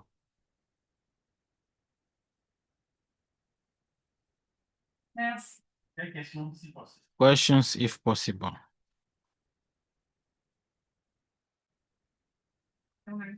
Yeah, we have one question here. I just heard all that he said. As a former banker, I know that I practice it, but I'm out of the finance sector, because I think that all the conditions that we require do not help the small enterprises to grow. It's not realistic. He said something right now that really shocked me. It's not that the product that you are proposing does not compete the imported ones. The imported product is of a high scale. Is the industrial production. The time that those that are funding those entrepreneurs, they would like to make grow ours, the companies are not going to grow. He asked that we be in group. If you do not, if you are not making the same product, how can we be in group so that we can have a sufficient guarantee that to meet the credit that we are looking for?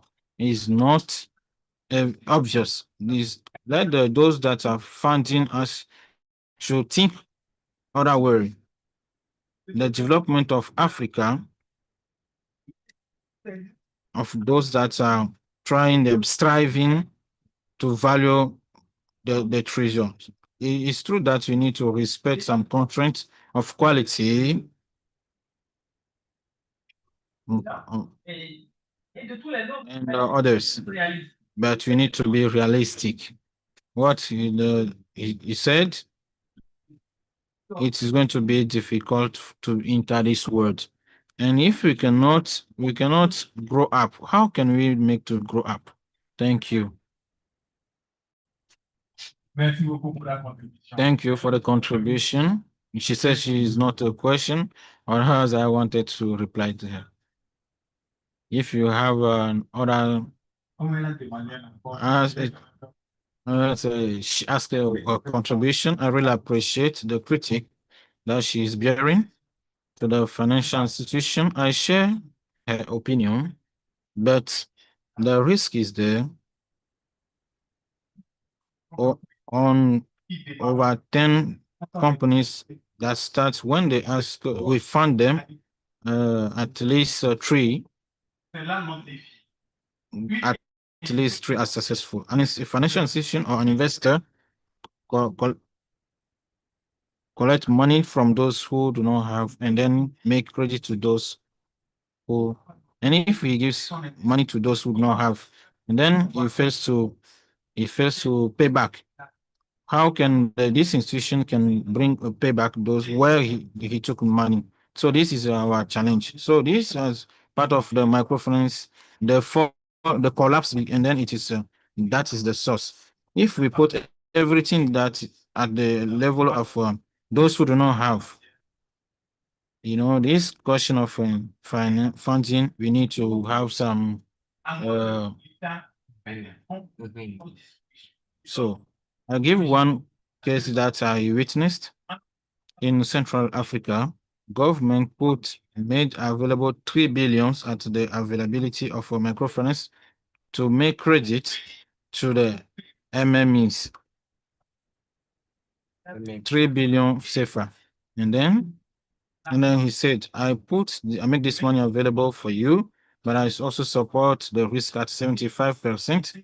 And you support, you bear it at 25%. That means if a company takes 100 and is not capable of paying, we as in financial institution, we do not want to lose at the 5 francs. This is why we follow these companies so that till they pay back the full amount.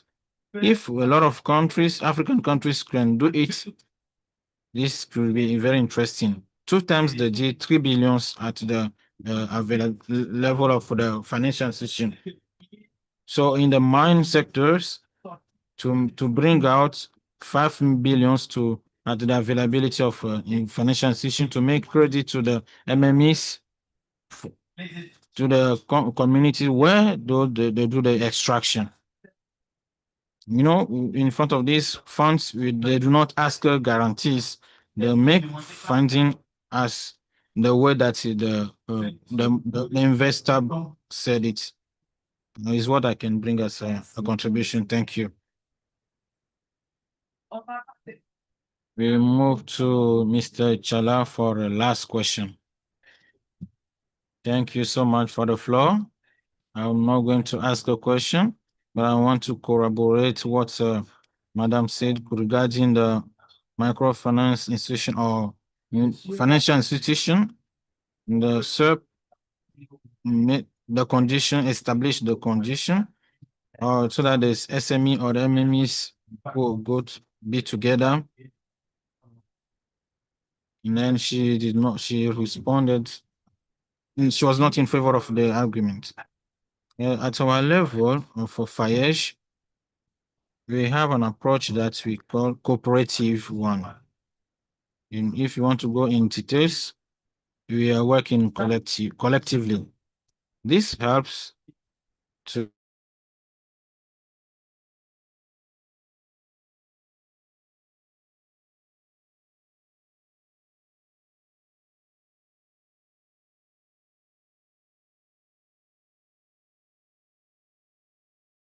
if they are individual, at the end of the harvest or the production, they'll make their products available on the market, and there is a farmer that is there.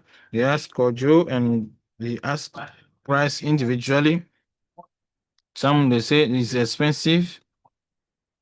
And also Kojo proposed me 200 francs the kilo. But if they make the product together, they can make a decision of on the price on the market. So the price is going to be unique.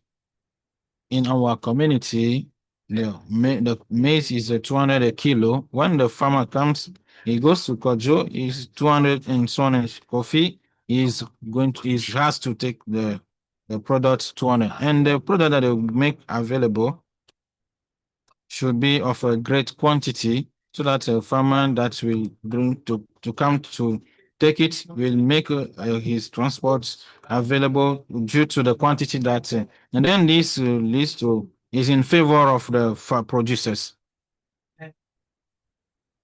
And then we'll make the SME into association or in cooperative.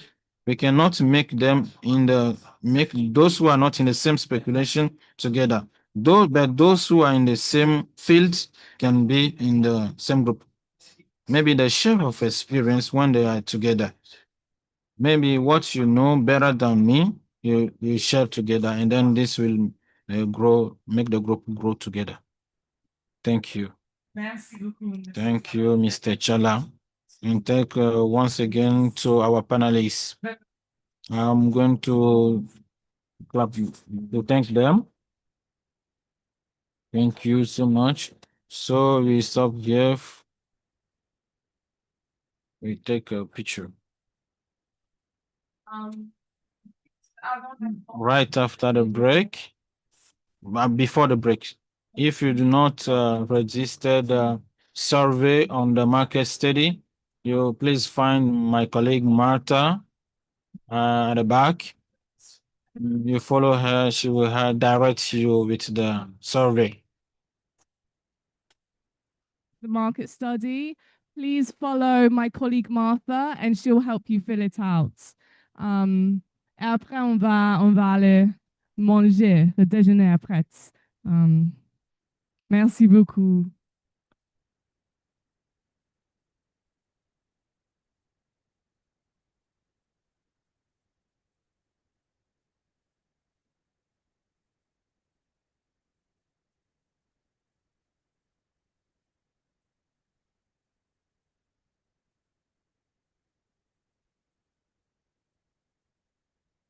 Si vous pouvez, soit si vous n'avez pas fait l'étude, vous pouvez suivre ma collègue. Sinon, le déjeuner après, vous pouvez passer à la restaurant.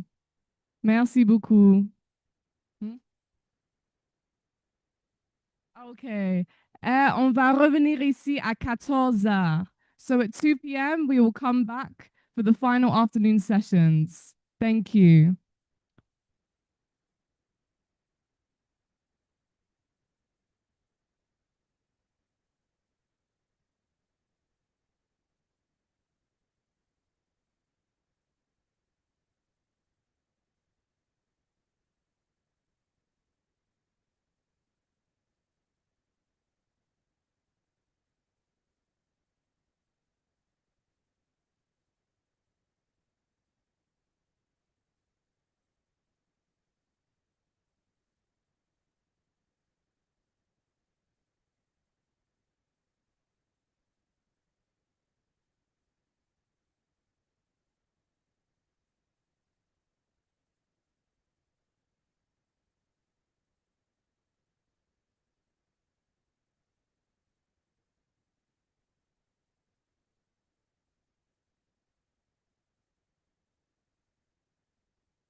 everybody.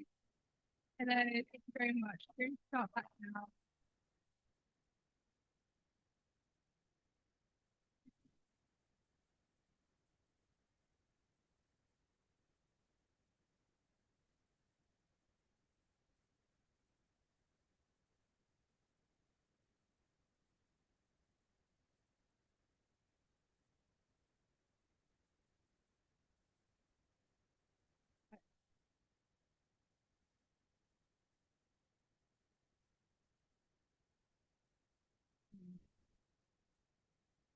Hello, everybody. Thank you. If I could have your attention, please.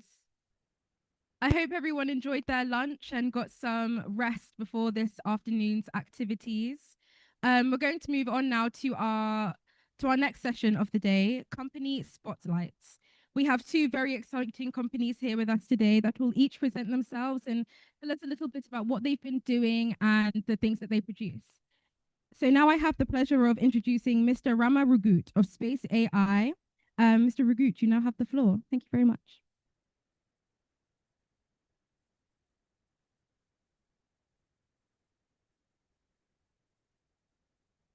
Thank you very much. My name is Rama Rugut from Kenya, and I am the founder of a company called Space AI. Yeah, so we are mostly in the dairy value chain, and I would want to invite you to watch the video that will be played. Then from there on, I can explain what we do and possibly ways in which we could partner.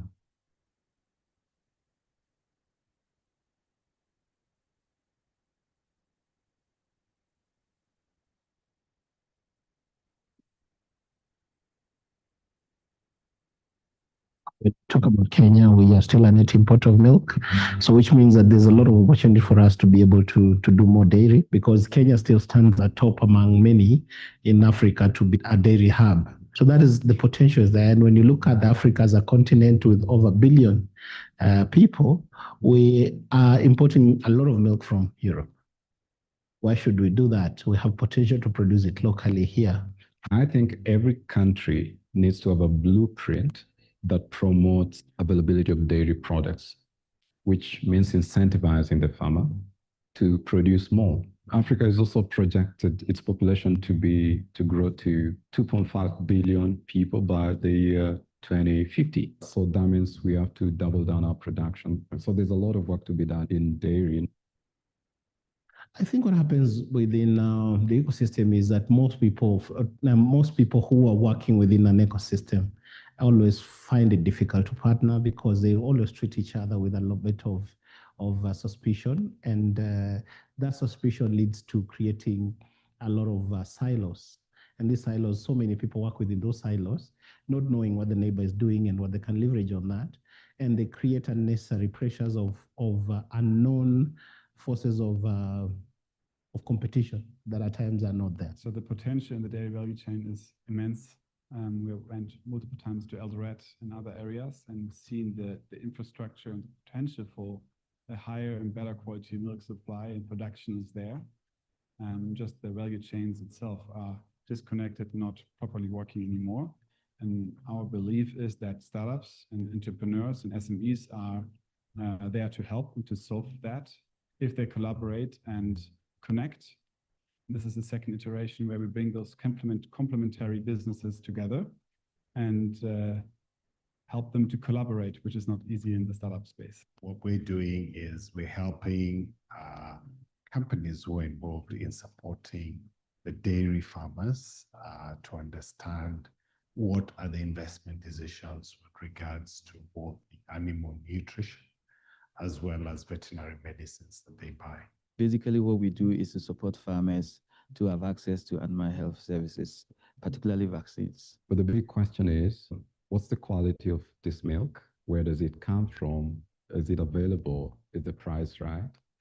So what we deal in is the nutrition that the animal consumes in order to produce that milk, which is the feeds. We have experiences where we have been able to supply services at 40 to 58% less cost to traditional supply solutions that have been there for a long time. And we do this with pride because we know that by doing that, we increase adoption, and so that more farmers who are interested in doing dairy can now access to this critical seed that would enhance their productivity. Collaboration is such a powerful tool to really create transformational impact in the dairy value chain, or in value chains where we saw a number of startups offering complementary business models. So recently, we've been trying to leverage those synergies between the startups and form mutually beneficial partnerships to create greater impact in the ecosystem. We only succeed through great partnerships. And it's a case of 1 + 1 being 3 and not 2. The space is very wide.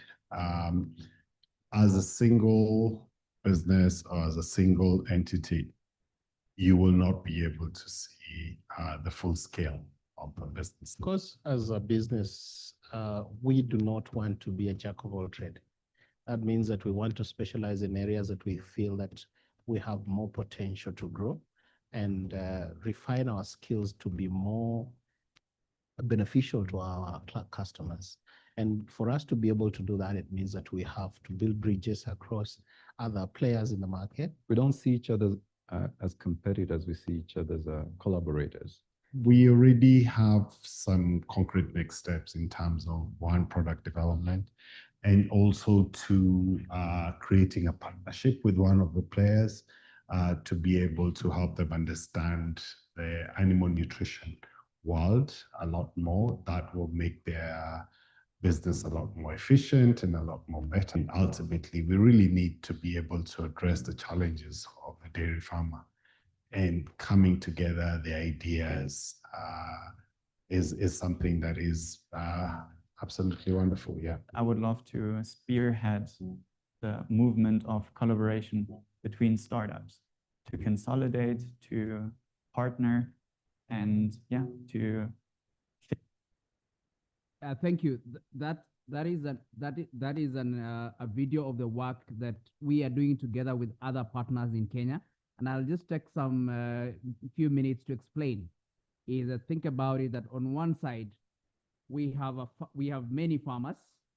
On the right side we have processors. Now, Kenya, like many other African countries, would have smallholder farmers. And if you listen to what Steve said here earlier, was that you need to organize farmers so that you can have an assurance of the supply of the raw materials, because you can have a state-of-the-art factory like what you just seen, but on the other side, if you do not have milk that is coming to be processed, then you cannot break even as a business. So this is where Space AI then steps in. As you can see, if we can zoom into these to the dashboard that is presented ahead of it, in front of you, it shows you how we have digitized milk collection on a real time basis. How we are using.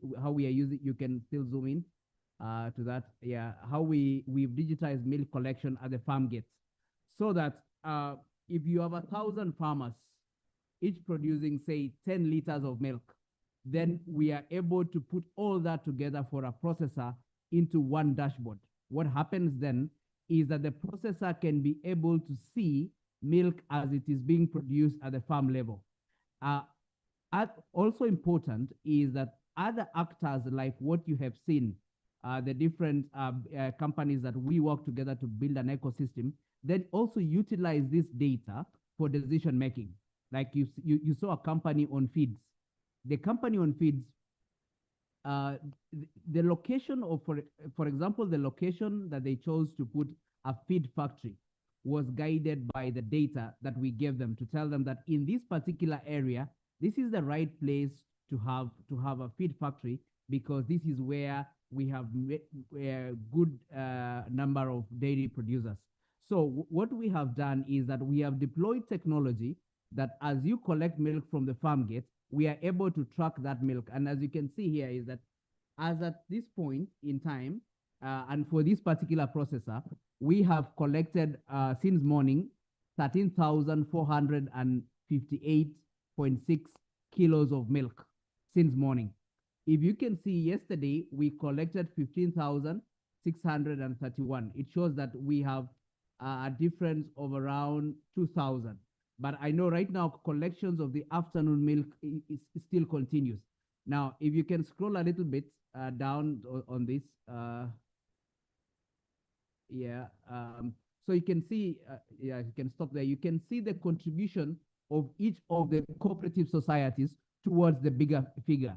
So if we would like to take interventions to increase production, then we know exactly who is it that we need to approach. So if from this data, we can be able to guide government policy. From this data, we can be able to give other actors in the value chain data that can help to improve. Then we go further. If you can scroll down, is that you can see in 3 months what each of the cooperative has been able to contribute. We do trend analysis across time periods. You can scroll down. Yeah, you can be able to see all the way from July up to where we are, how we are performing. And if you can scroll a little bit down, yeah, you can also see how the ecosystem is performing on a month-to-month basis. Like in June, our performance was low. Then it improved slightly in July. In August, we still have some time to go. So when we have a data-led, data-driven kind of ecosystem, then it makes it easy for interventions to be done. And this is just an example of how we've done it in dairy. It's also possible that if you have many farmers and that raw material is a critical component in what you do, then the same solutions can be replicated for fonio. It can be replicated for any other thing. And as a result of this, we've seen that the factory that I just showed you has this particular dashboard, and it's able to guide their production. Now, the next thing that we're going to do is to look at quality-based payments. So not only will we be collecting quantitative data, but we are moving now to a qualitative data, so that if a farmer gives us milk, we are able to measure what is the content of that milk in terms of the fat content and be able to reward the farmer accordingly. So that is what Space AI does. And lastly, as I finish, is one thing we've learned is that in Africa, we say agriculture. So it's agri on one side and it's culture on the other side. We realize that our people practice at times more culture than agri. So if we are to transform the sector or what we do, we have to think about it from a socio-economic perspective rather than just a business perspective. And I think as we go along, we can give some examples of how we've done that. Thank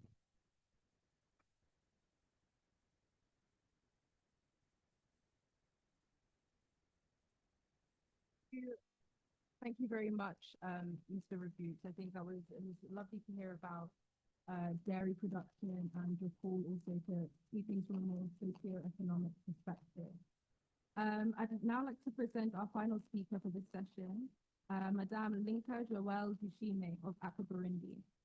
Linka, the floor is now yours.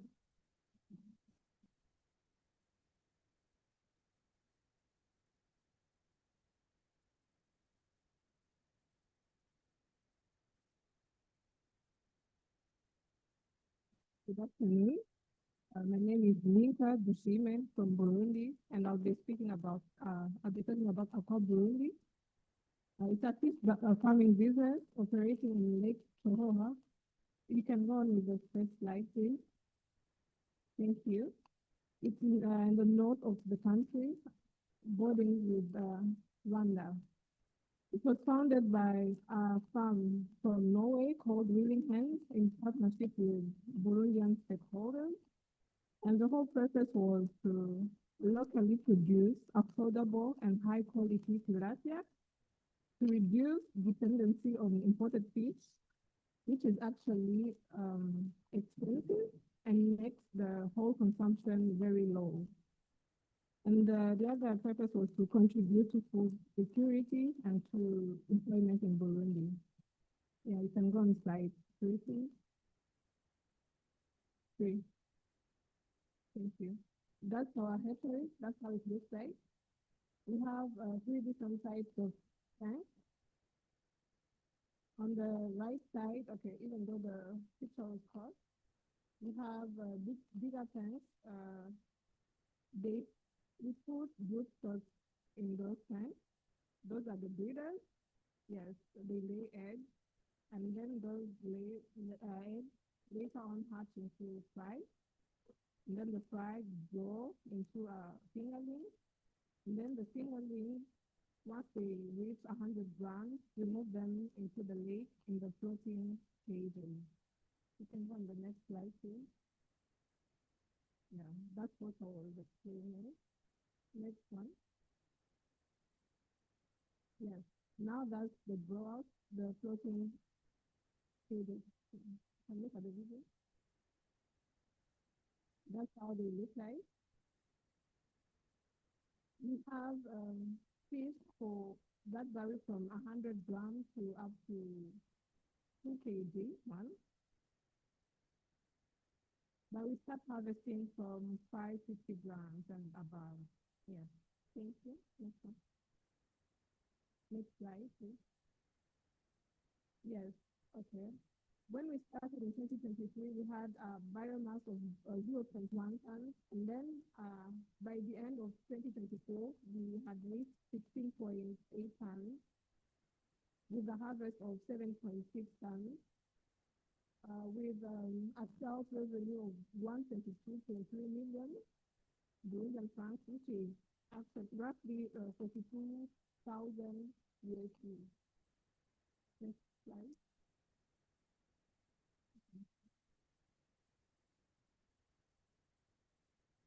Okay, I'll be talking about the operation. We currently have challenges with power supply, and while we're waiting to be connected to the national grid, we've been using generators to power the whole farm. So in the long term, we'll look into solar system eventually. And because of the limited power supply, we only use the ice maker once we have it, so that we can now supply the fish to different, points. And also we are investing, next slide.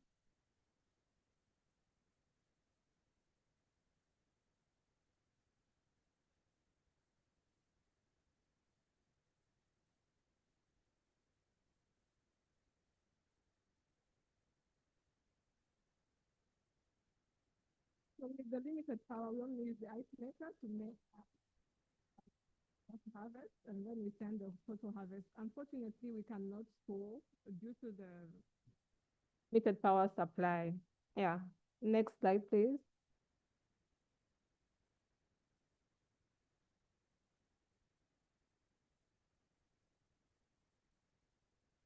Oh, Hello, next slide. Sorry, I was looking at this one.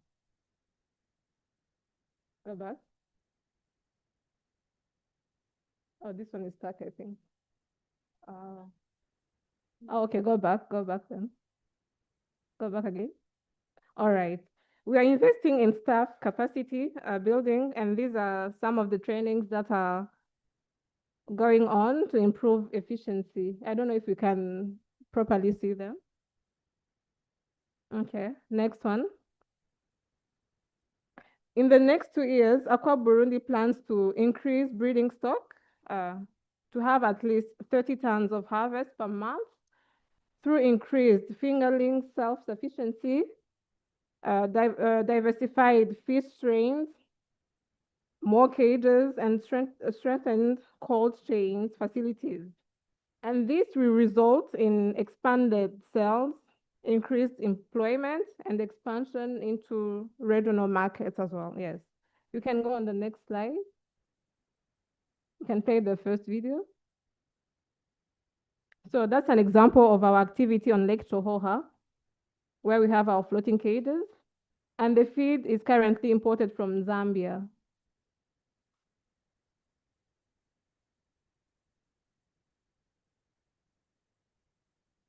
You can play the next one, please. And that's how the fish respond. Okay. This speaks to the importance of partnerships and collaboration because of our feed is from Zambia and our fingerlings mostly comes from Tanzania. Yes, thank you.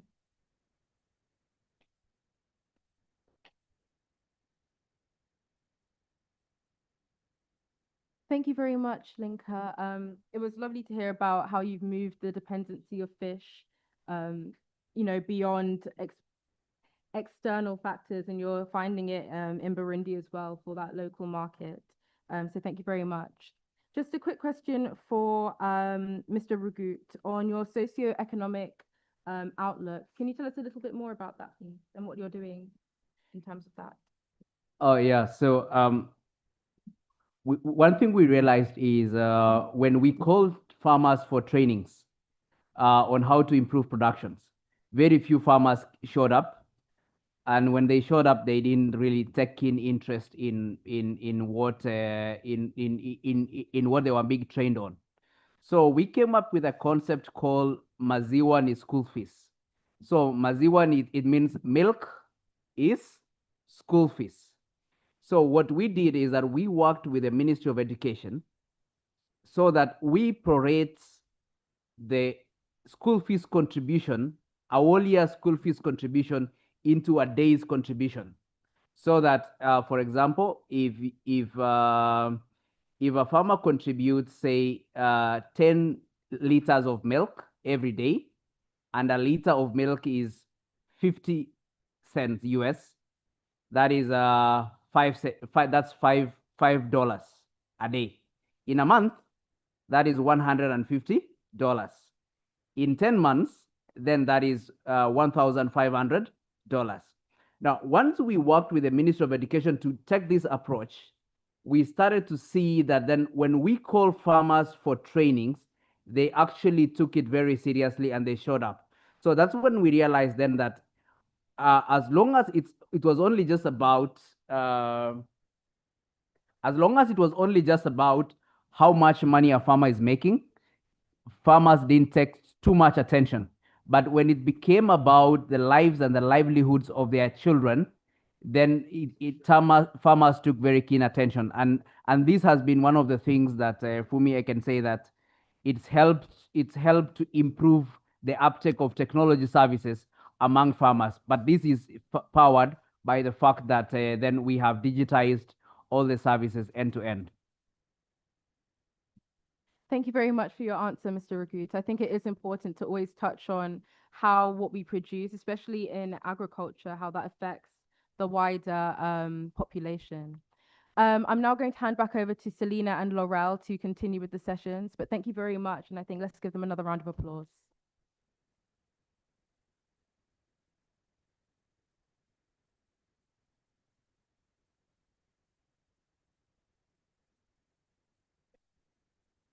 Thank you very much for me. And as you can see, the village chief has arrived. We are rapidly moving towards the conclusion of our proceedings. But it's been so wonderful to hear, actually, just reflecting on that session, so much innovation happening in so many different companies and institutions across so many parts of the African continent. And I think that spirit of innovation, creativity, ingenuity is also what we want to capture in this last session. So I'm going to hand over in a moment to our colleague Louise from FSA and the AAI to ask all of you to help us co-create the Food Systems Innovation Network. So we'll be asking you both for your reflections on this session, but also for your thoughts on the way forward for the network. So over to you, Louise. Thank you, and hello everyone. How are we doing? Do we still have a little bit of energy left? I think I see some people nodding very enthusiastically and some people not responding at all, but that is absolutely fine. Okay, I think Elom, you can put my PowerPoint on the screen. So as Selena mentioned, it's going to be a little bit more of an interactive session. I'm going to ask you a lot of questions, And the last question I'll ask you, I'm already telling you now, so you can actually think about it a little bit longer. And that is, when we are to organize another event, what is the one topic that your business feels the need to discuss? So you can think about that one already now. If you're not a business, the one topic that you feel would be relevant for you to discuss and get input on. But let us first move to the Food System Innovation Network. So the Food System Innovation Network is a network that we aim to establish under the program that we're in, under the Food Security Accelerator. The aim of this network is to fill gaps in information and in connectivity in the agri-food space. And as we mentioned, we want to design it based on the actual demands of the different actors in the sector. Next slide, please. So we have identified a couple of objectives that we have for the network. And I've put here 5 on the slide. First, to connect like-minded people, people that are interested and working in sustainable food systems. Second, to provide information on and access to credible technical assistance, such as from partners in food solutions or from other actors in the space.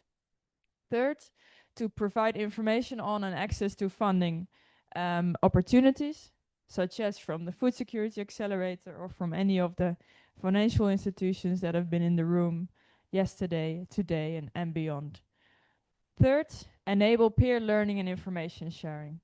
And lastly, to stay updated on actions and activities of key partners. So the overall aim is really to try to ensure that whatever we have been doing here today, we carry forward. What I really like is that SSA has had some experience in setting up networks like this with different actors. So one of the things that we do is we support public institutions to develop climate change programs and get funding with that. And we've been also organizing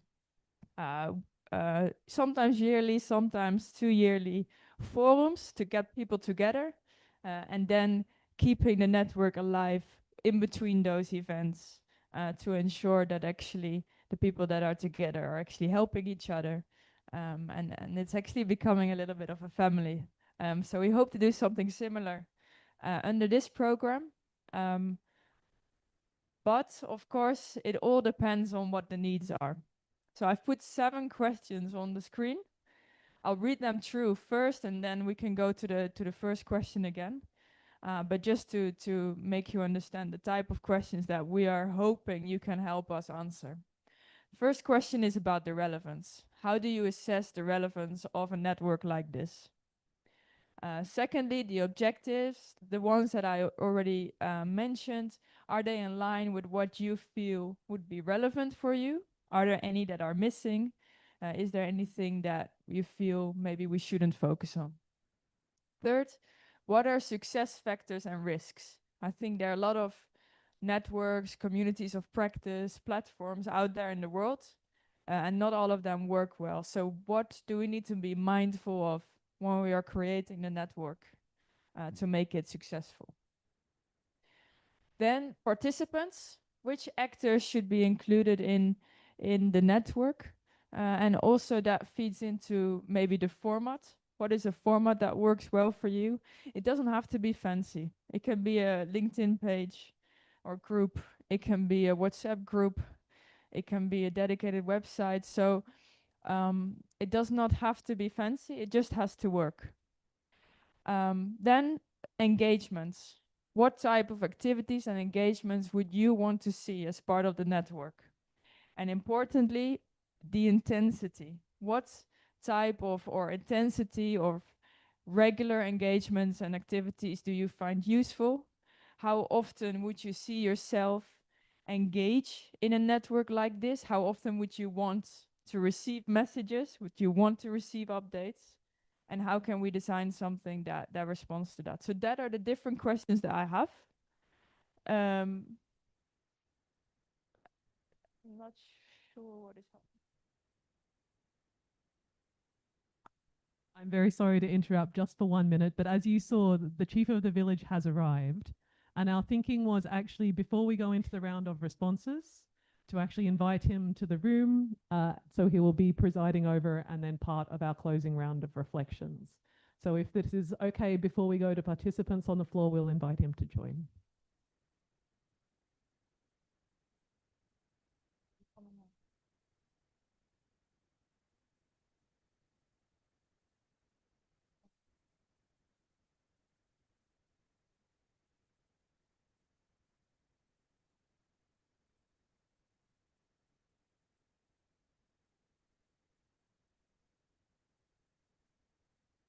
So you're lucky you're getting more thinking time. So we're expecting a lot of smart answers.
I'll just wait for my co-moderator so we have both English and French for this session.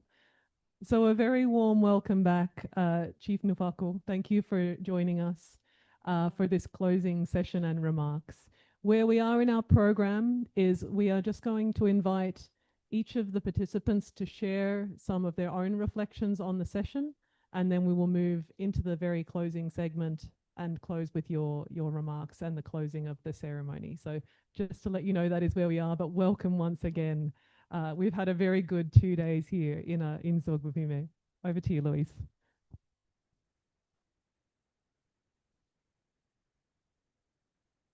Okay, so we can get the slides back on. And then, as Selena mentioned, we'll take your reflections ahead of the official closing. So on the first question of relevance, can we get our hands raised for the people that believe that they need a food system innovation network in their life? Or maybe not need, but that it would light up your day? Can we raise them higher? Okay. Okay. Okay. Okay. Do we have anyone that didn't raise their hands not because they were too busy, but because they don't believe and that it is relevant? Is there anyone who is a little bit critical? Okay. In terms of objectives, so I shared the 5 objectives earlier, and maybe you can go to the previous slide, Elon, to just have them on the slide again. Do these objectives resonate with you? Is there one that you feel is more important? Is there one that you feel is missing? If you want to speak, please raise your hand or just take the floor. Yes. I think I agree. One thing that I don't know how it would fit there is, I think it was mentioned in our side session yesterday, for the English speakers, that the SMEs on the ground understand the problems much more.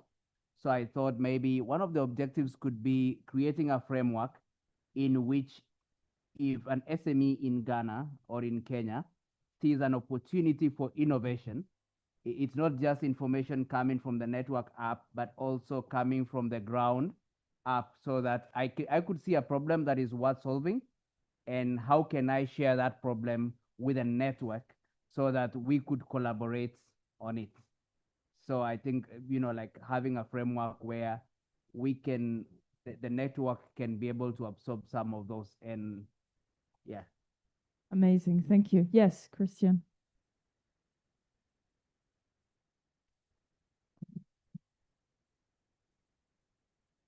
Yes, just to add to what Rama said, but I think I was just looking at the third, where we say, not the fourth one, enable peer learning and information sharing.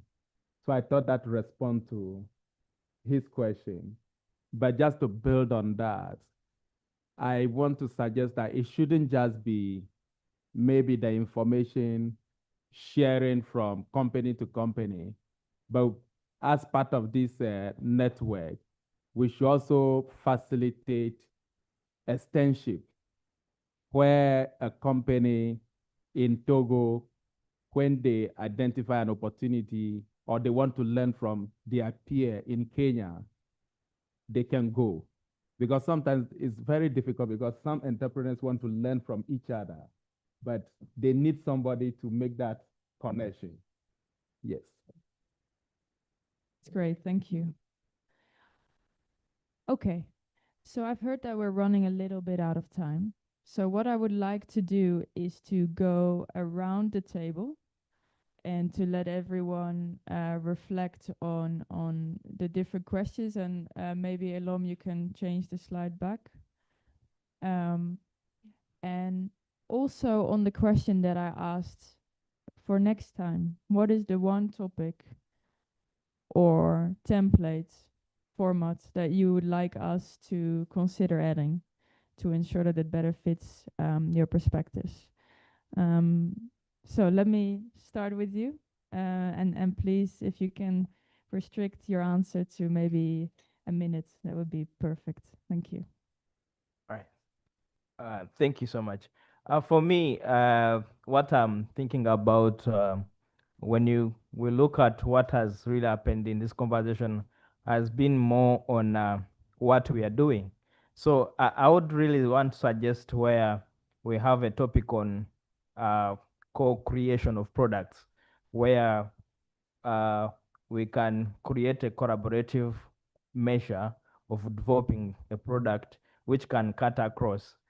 Because if there is any way I can co-create a product with someone dealing with fonyo, and it can be accepted in Uganda, and if I've given that capacity of understanding in that perspective, I think that would be also amazing to be incorporated as a phase to see how there is particular and inclusive collaboration in terms of product development. Thank you. Sir, would you like to take the floor? He just came in, so. Oui, oui. Merci. Bon, merci.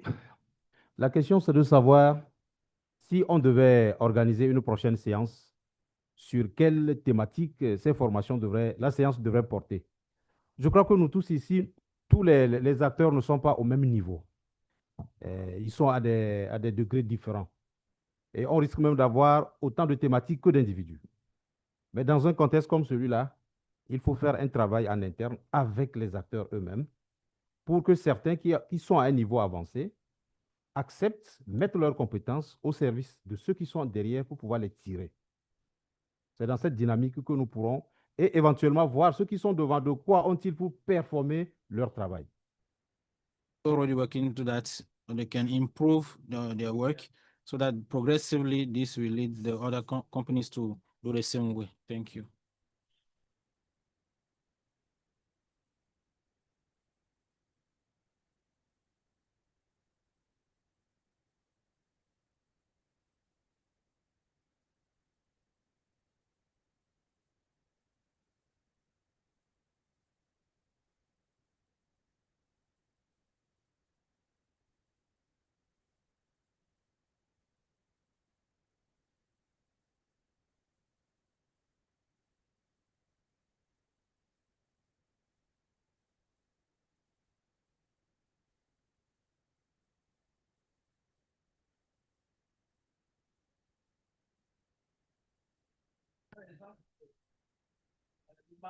I have, for example, Morocco with the development. I would like that the same thing should be done in Togo. So now how can you support us to have the same project in Togo, Mali with the processing of fonio? I would like that could also have this type of technology of processing of fonio. So this is to see how FSA can help us in order to have these technologies in Togo. Thank you. Thank you so much for giving me the floor once again. For me, if we can discuss with entrepreneurs, especially those who are in the processing, on the process of exportation of their products in the country, because we talk about network, you can have exchanges, maybe finished material or raw material or availability of market in the country. Speak about them of the product to be exported, then process the product. And also lay emphasis on the process of obtaining certification, the standardization of different countries so that they can be able to know to be in alliance with the requirements of these countries in order to have access to. And also lay emphasis on the commercial information, because in our discussions based on the experience of the SME, the information, there is a lack of information. Maybe elaborate technique for those entrepreneurs to follow so that they can be launched in the field of exportation. Thank you.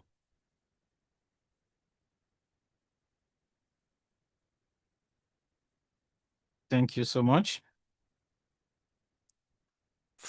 From my point of view, if I would like to suggest something for a topic for this next forum, I think that my elder has already said it. Nowadays, we are at the era of digital. If for next session forum should be focused on integration of entrepreneurs and agri-food in regarding digital, this could be very interesting because nowadays the observation is so clear. We entrepreneurs or those that we are accompanying are not known.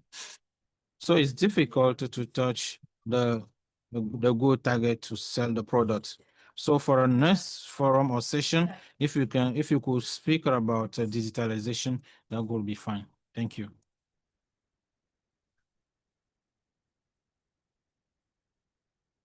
Yes, I would say that an event like this should give an opportunity to the food processors to visit a world-class food company so that they can see best practices. So for example, we did that in Ghana in 2018, where we brought more than 20 food processors in our network for a 3-day event. And we took them to a Cargill facility. And it really opened their eyes. And what we realized that it helped a lot of them to make improvements to the way they do things, especially hygiene and also how they manage their raw materials and products. Then the next one also, most of these processors, they want to know how to manage profit. So we can address topical issues like holistic margin management. And I think it will help them to know how to manage their operations well to make profit and reduce waste.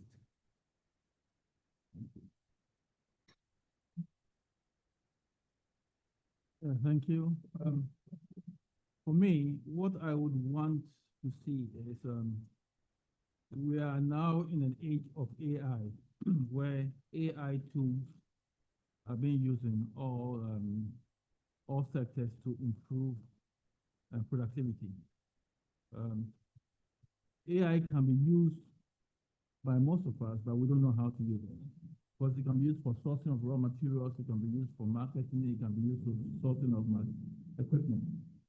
So if we could get some experts who could come and teach us the basic tools we could use in AI to be able to answer most of our problems, that would be very helpful. Because AI is just like a consultant right now, which can have 24 hours a day. Thank you.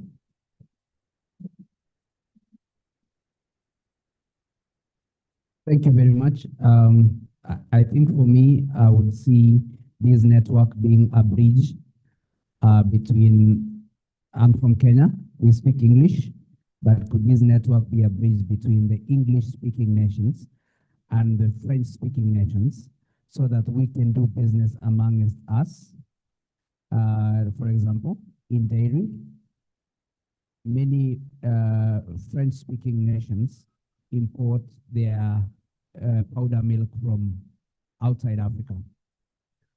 Those of us who produce milk, we import soya. Like Kenya, we import a lot of soya from Russia and India, yet we would be able to source it. So that's number one. The other one is how can we have a conversation around logistics and shipping within the continent. Merci beaucoup. Encore une fois. Thank you so much. I want to thank FSA for the initiative. If we were to suggest a topic for the next workshop, I would suggest the local consumption. The local consumption, not only at the national level, but among us Africans, because it's good to think of exploitation, but when the tap will be locked, and then what are our companies should be coming. So we need to think about that. It's good to export, but we should be locally assured that we are steady. And I think that for that there is a strategic work to do. We work on the psychology. Sometimes we are in the environment where people give more interest to exported products. So for me, it is for us local consumption. Thank you. Wondering if we might be able to create a crowdsourced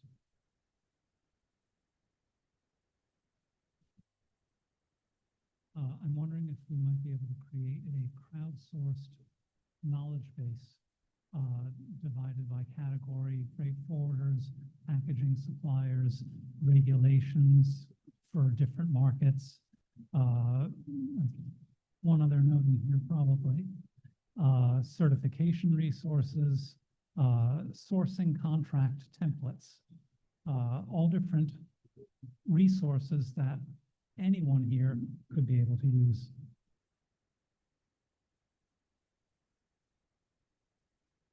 Merci beaucoup. Thank you so much.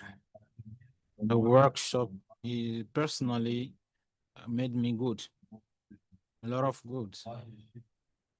I'm from the agriculture sector, and really, I thank Madam for the initiative.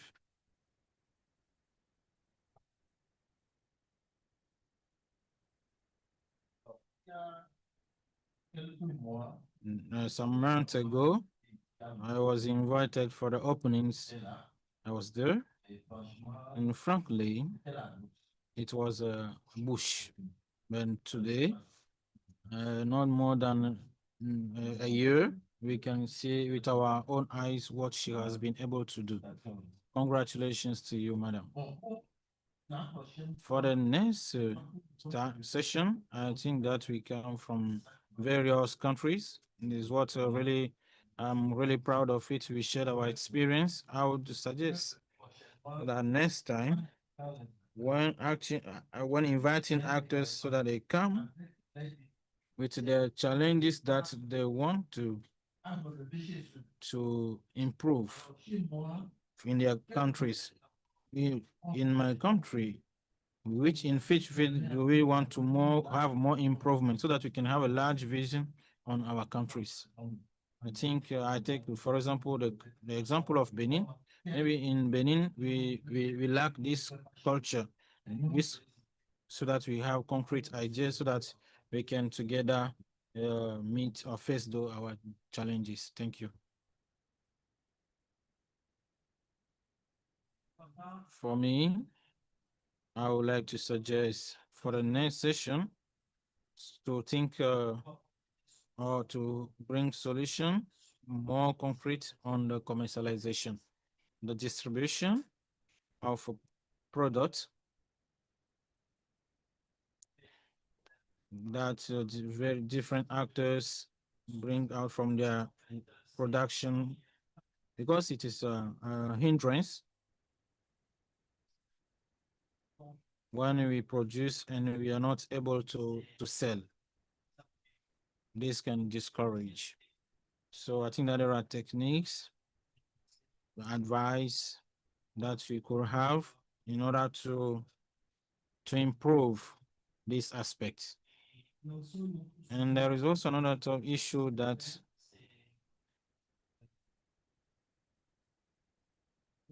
the biological production, meaning that we lay emphasis on the production that is that will really bring good to the consumers. I think that we have a lot of education on it, because nowadays we meet a lot of products on market, but do they really profit are they profitable to the population? I would like to have a glance on this topic. Thank you. Thank you so much. I hope that everyone that has spoken brought a lot of things. I would like to lay emphasis on a case that Mr. Eze raised. If next session, if we could have a particular emphasis on the types, on the tips that we can have for legal tips that we should be aware of in order to sell our products everywhere in Africa. We are like 1,000,003 on the continent. So there is something to what we have to eat and drink. Thank me. I would like to Mike, please.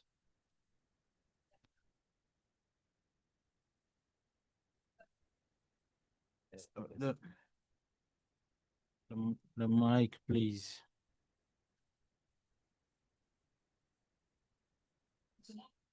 We think that nowadays a lot of companies,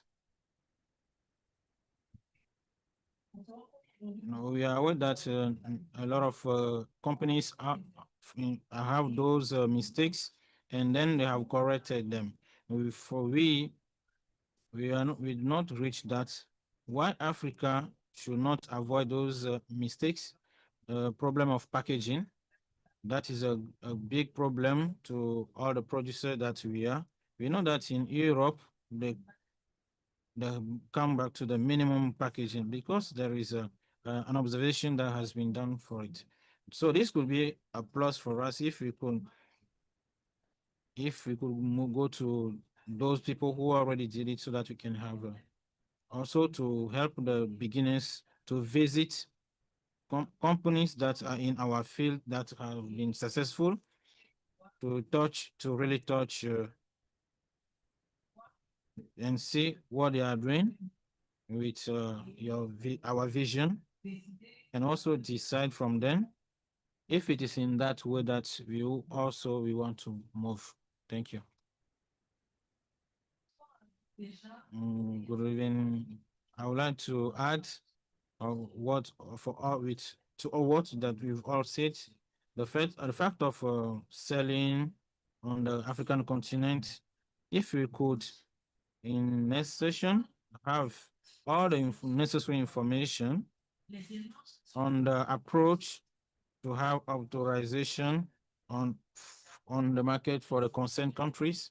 Every country that is present here, if you can have necessary information so that if my product is in compliance with the requirement in the country, if I want to export in this country, what do I need to do in order to have to concretize this? And if we can have a representative of competent authorities in every country who can listen to us and know what is not going on well with at our level, and see how we can mend to that. So if we can have somebody who will be present to listen and also help us in that way. Thank you.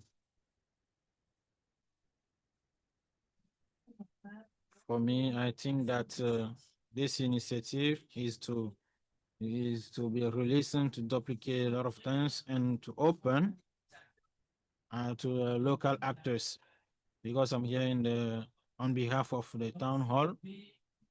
So if you can next time to offer this opportunity to the local actors, those who are there to participate,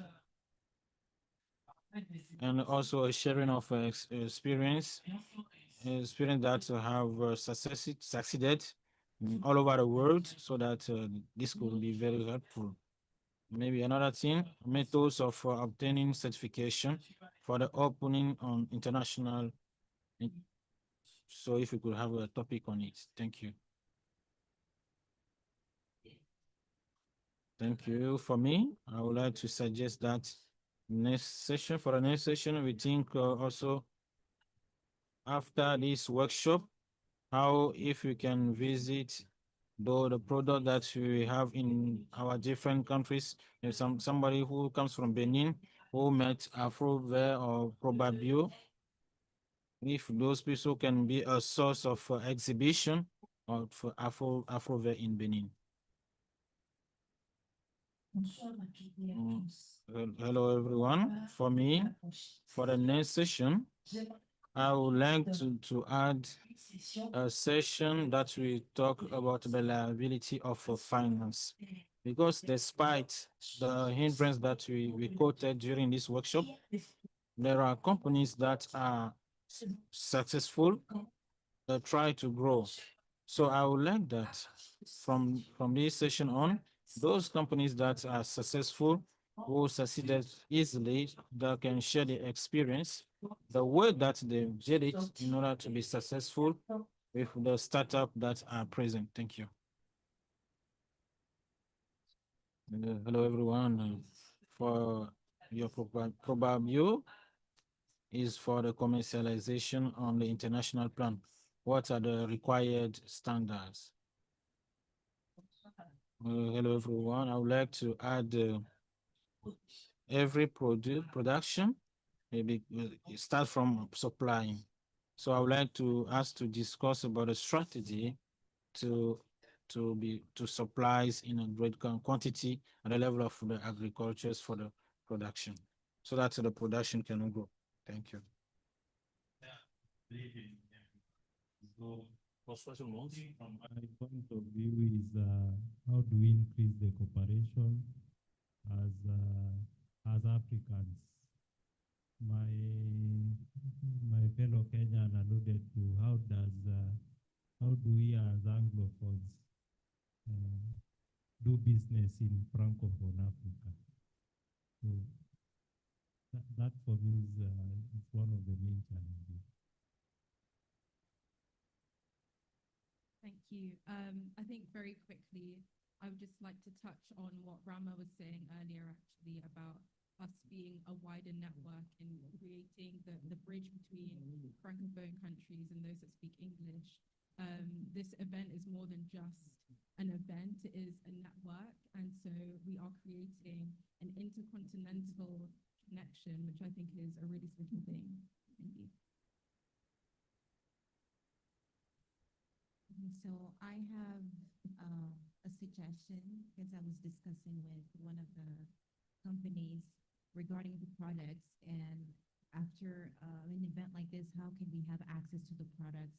Because some of them will like to continue, for example, having friandises or Provabio and others. So how can we make sure other people have access to those products elsewhere? Thank you. Or even here. Thank you. Thank you very much. Maybe I want to say first what I'm not interested to discuss at our next meeting. I'm not interested at our next meeting to discuss how you deal with certification. No, I want to hear how some of you, after this workshop, have dealt with certification and you have been successful. Because frankly, I don't want to wait for the next meeting to start thinking about how you're gonna address certification. No, please, as soon as you go back to country, understand that certification is an important step for you, for your growth, and please go back to the relevant authority, get the information, just do it in the next month, and as we meet here next time, we want to hear success about certification. And then we can talk about bigger things. Thank you.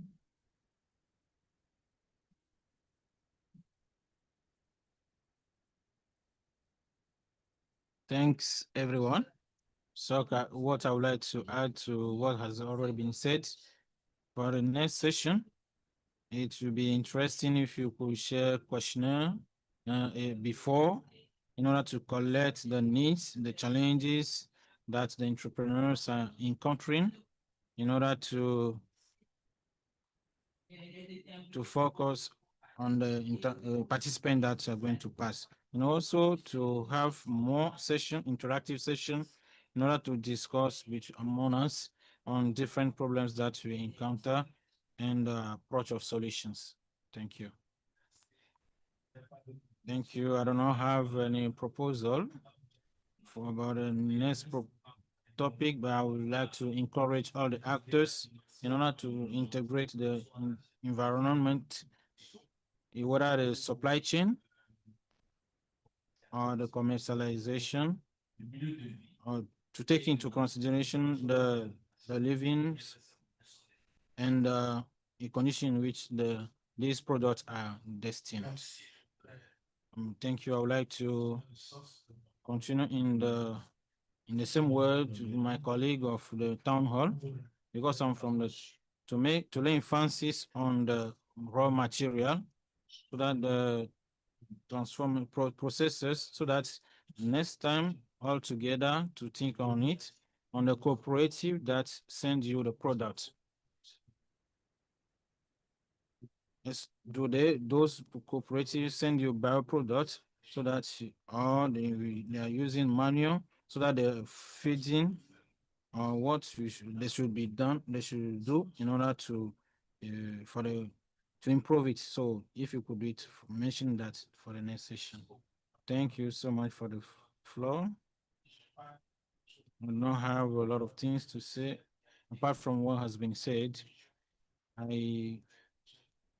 For the next session, the local consumption, if we could invite competent authorities that will facilitate the commercialization of products in Africa or inter-African countries. Thank you. Thank you so much. Since yesterday you appreciated the workshop because it opened our vision, what they are doing.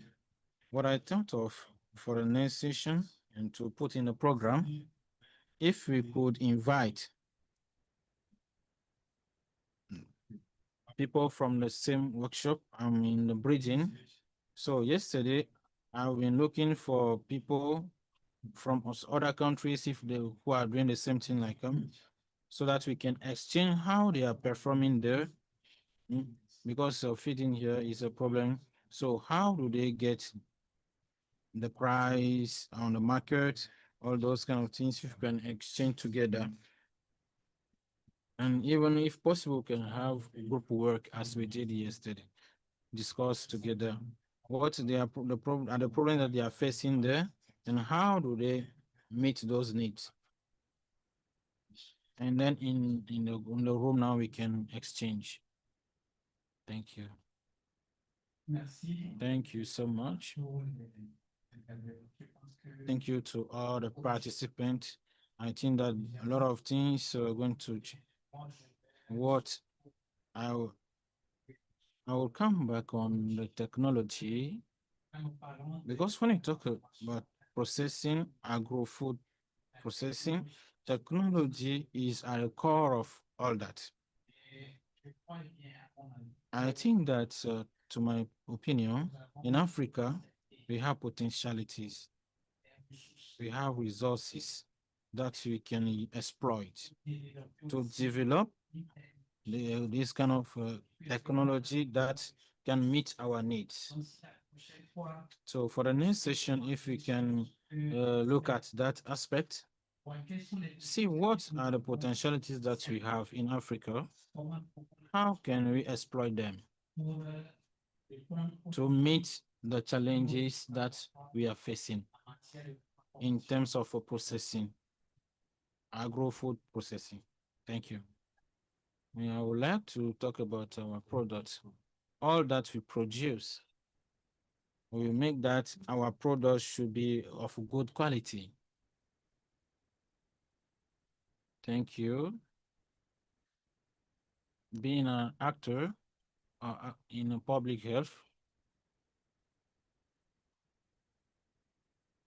and quality control of food, nutrients, I would like that next time if we can talk about the analysis of and quality control of agro-food nutrients, and also have an education on the biological agriculture, a training on biological agriculture.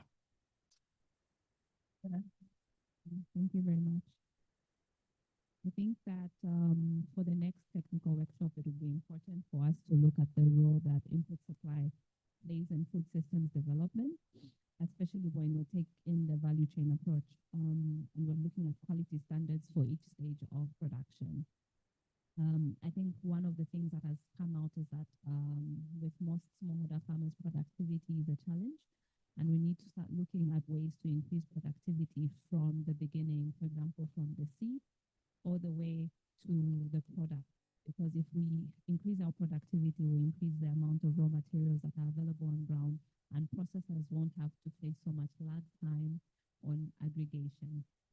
I think that's something that we can focus on, because ultimately, when we fix the problem from the seed, the productivity, we will have enough resources to actually get to enough materials to eat or ready to cook. Thank you. Hi.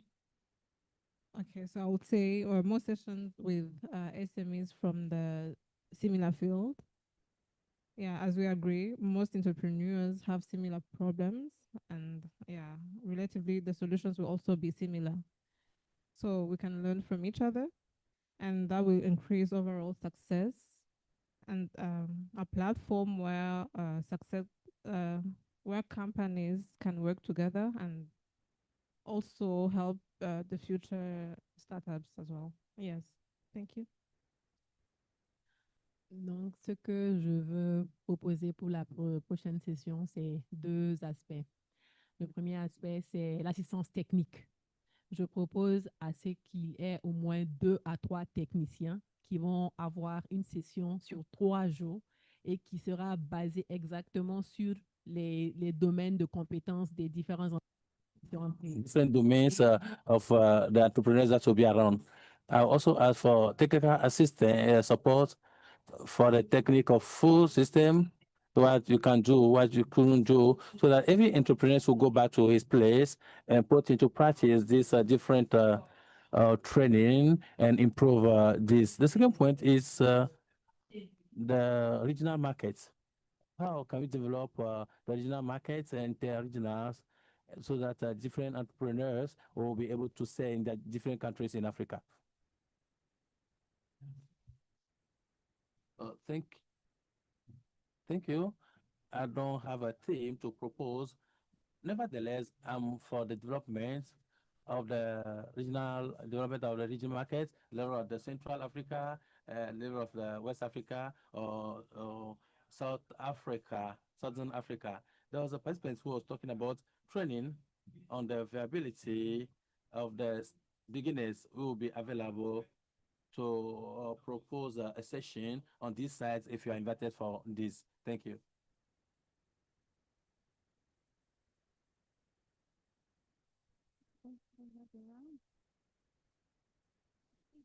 Have in my mind already said by the participant, but I want to first thank all the organizing team for this workshop. I'm gonna qualify it as a successful event. I'm gonna thank all the organizers from FSA, SSA, and AAI for the invitation. I say that this is the first time in Togo, and I'm quite surprised about how entrepreneurs are innovating in their way. They are innovating from scratch. And Steve said a sentence that hits me. It's not about money, but it's about creativity. So it's amazing how we turn difficulties into opportunities and we create solutions from available like raw materials. I had learned a lot from entrepreneurs from this workshop. And also I have met a lot of potential collaborations, such as Madame from Togo, to build a pilot project, and I'm eager to go afterwards and know more about this, how we can implement it. So what I want as next step is to build perhaps a digital platform that reunion all the participants to share our maybe difficulties, our conflicts, and also share solutions. Maybe one another who wants to implement their solution in another country, maybe someone from that country could help contribute and help on how to proceed regarding certification, regulation, pathways, etc. Also, one of the participants suggested sites visits in industrial units. I guess it's a good idea to see on the field how successful entrepreneurs were able to create technology from scratch and be able to survive under the African context. So I'm going to stop here. I don't want to take too much time. So thank you very much again. Amazing, amazing. Thank you all so much for the rich guidance on content, format, participants. We've noted them all down, and we will follow them up. And then I would like to now invite let me hand back to the moderators. Thank you very much, Louise. And sorry for attenuating the time, but I think has been very valuable actually to have the chief with us. We also have some other participants for the closing remarks online, our colleagues from UNCDF who have been able to listen. And hopefully this exchange has given you some idea of all that we have been discussing for the last 2 days and the variety of perspectives and expertise and creativity and innovation that we have in this room. So with that, we will move directly to our closing remarks and the official closing of the meeting. And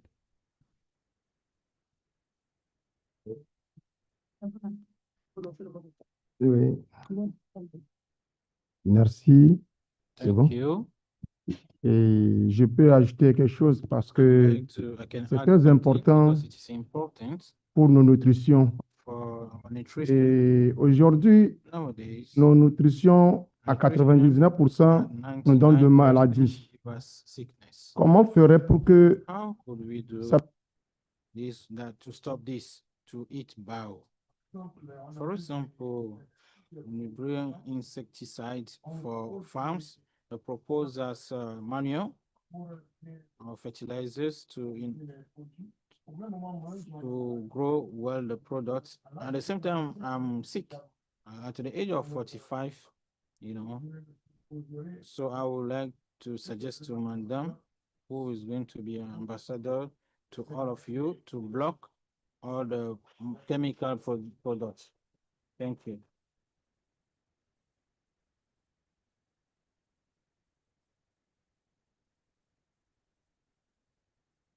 thank you, Chief, for those reflections. I know personally that Madame Sandra is a great champion of actually organic and locally grown products, as well as locally innovated companies.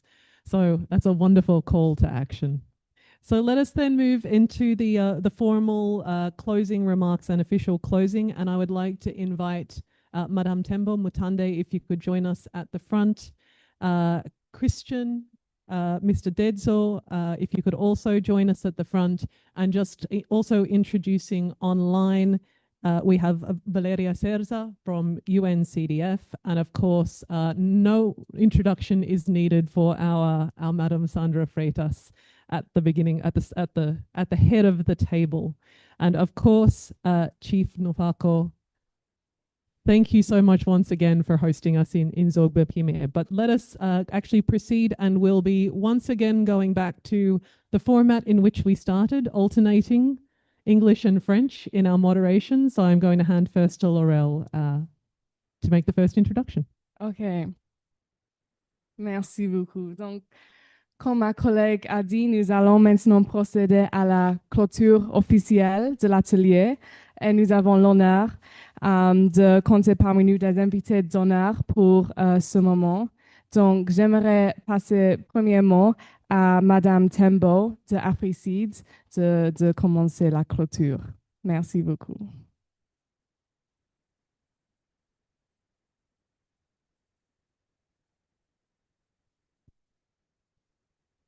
Hello, good afternoon, everyone. Thank you very much. My name is Mtande Tembo from Zambia, and I want to give a special thank you to the organizers of this event. I think it has been very well conducted.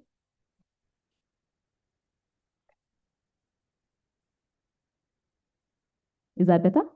Okay. Okay, I think it has been very well conducted, and I believe that just looking at who was present from the stakeholders, from the representatives of the government, from input suppliers, from processors, and all agro-entrepreneurs, I believe that was a very good organization. And I believe even the presence of the chief is a testament that there's a lot of buy-in for what we're doing as agro-entrepreneurs in this space. And a very special thank you also to our interpreters who have made this possible for us to communicate. As a sole English speaker, it was the first time I was in a French-speaking country. And without the interpreters, I don't think I would have succeeded. So thank you very much. I believe that the workshop was an overall success, and the discussions and the learnings that we've taken away will be very beneficial for everyone present. I like the value chain approach that you took, and you can see from the input suppliers, if we had seed from Zambia, we had manure from Uganda, we had fish from Burundi, we had milk from Kenya, we had folio, which is new to me, from Senegal. And we had moringa from Mali. We had groundnut soup from Ghana and teas from Senegal. and Benin. It's very beneficial for us, and we really appreciate it. It was very good to see a well-rounded team of experts, and also not forgetting the DFIs, who also presented very important information.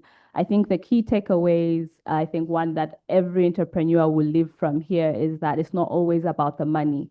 We have so many meetings where we say financing is a challenge, which is not to demean that financing is a challenge, but going beyond the financing, what do we do? So creativity and ingenuity is definitely a plus. And I think we have all been encouraged that we need to go beyond our challenge and see what we have and to start where we are.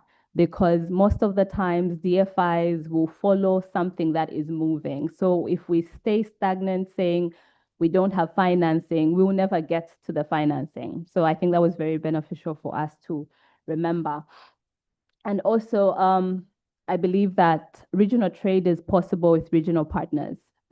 This interaction here has shown us that when we work together as African entrepreneurs, we will succeed collectively. I think one of the people from the last session said that we have common problems, meaning we have common solutions.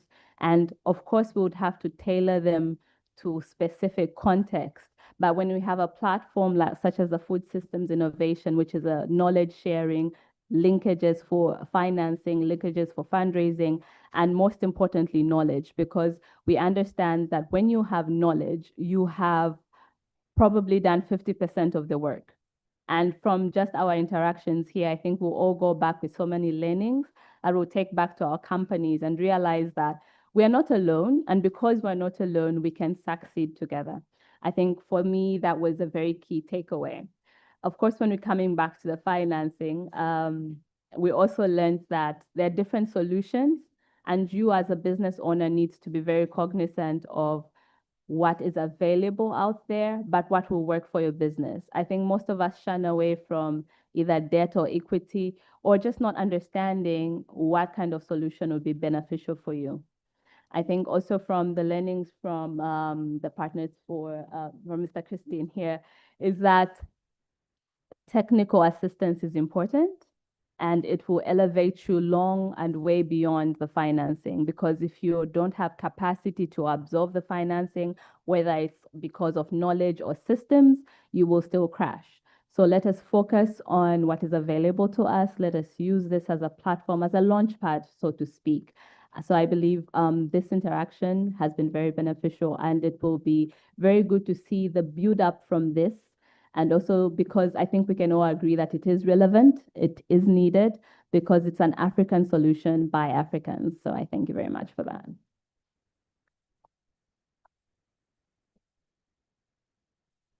Thank you so much, Madame Tembo. And so creativity, knowledge, and collaborations. There couldn't be a better summary. So let's turn next to Mr. Dedzo, the perspective from partners in food solutions. Over to you. Thank you so much. First of all, I want to acknowledge His Majesty in our midst, and also to thank Sandra for bringing us together. For me, it is an absolute pleasure for me to participate in this first technical workshop of FSA. I've really learned a lot, and two of my key takeaways. The first one being that let's start small, but let's think global. The classic case of Nkulanu says it all. And then also learning that it is not always about the money or the funding, but it's all about creativity. And I think if we take these two takeaways to our various enterprises and begin to run with it, like Sandra says, maybe next time when we meet here, all of you will have testimonies of how your coming here really helped you to improve on your businesses and operations. And for us at Partners in Food Solutions, we believe in partnerships, and we think that, like we all in this room have heard, the popular saying that a journey of 1,000 miles begins with a single step. So SSA has taken the initiative to bring all of us together to take that single step. And I believe strongly that this is just the beginning of something transformational that all of you here who are the heroes and the sheroes on the continent of Africa making things happen will transform the Africa's food systems, and one day we will change the narrative about Africa as a continent. It's all about vulnerability, food insecurity, and malnutrition.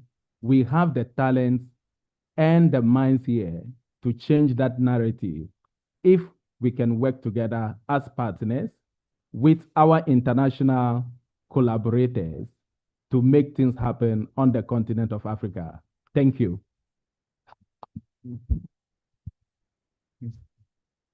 Thank you so much for those words. And it also reminds me of the quote you gave us yesterday from Helen Keller: alone we can do so little, but together we can do so much.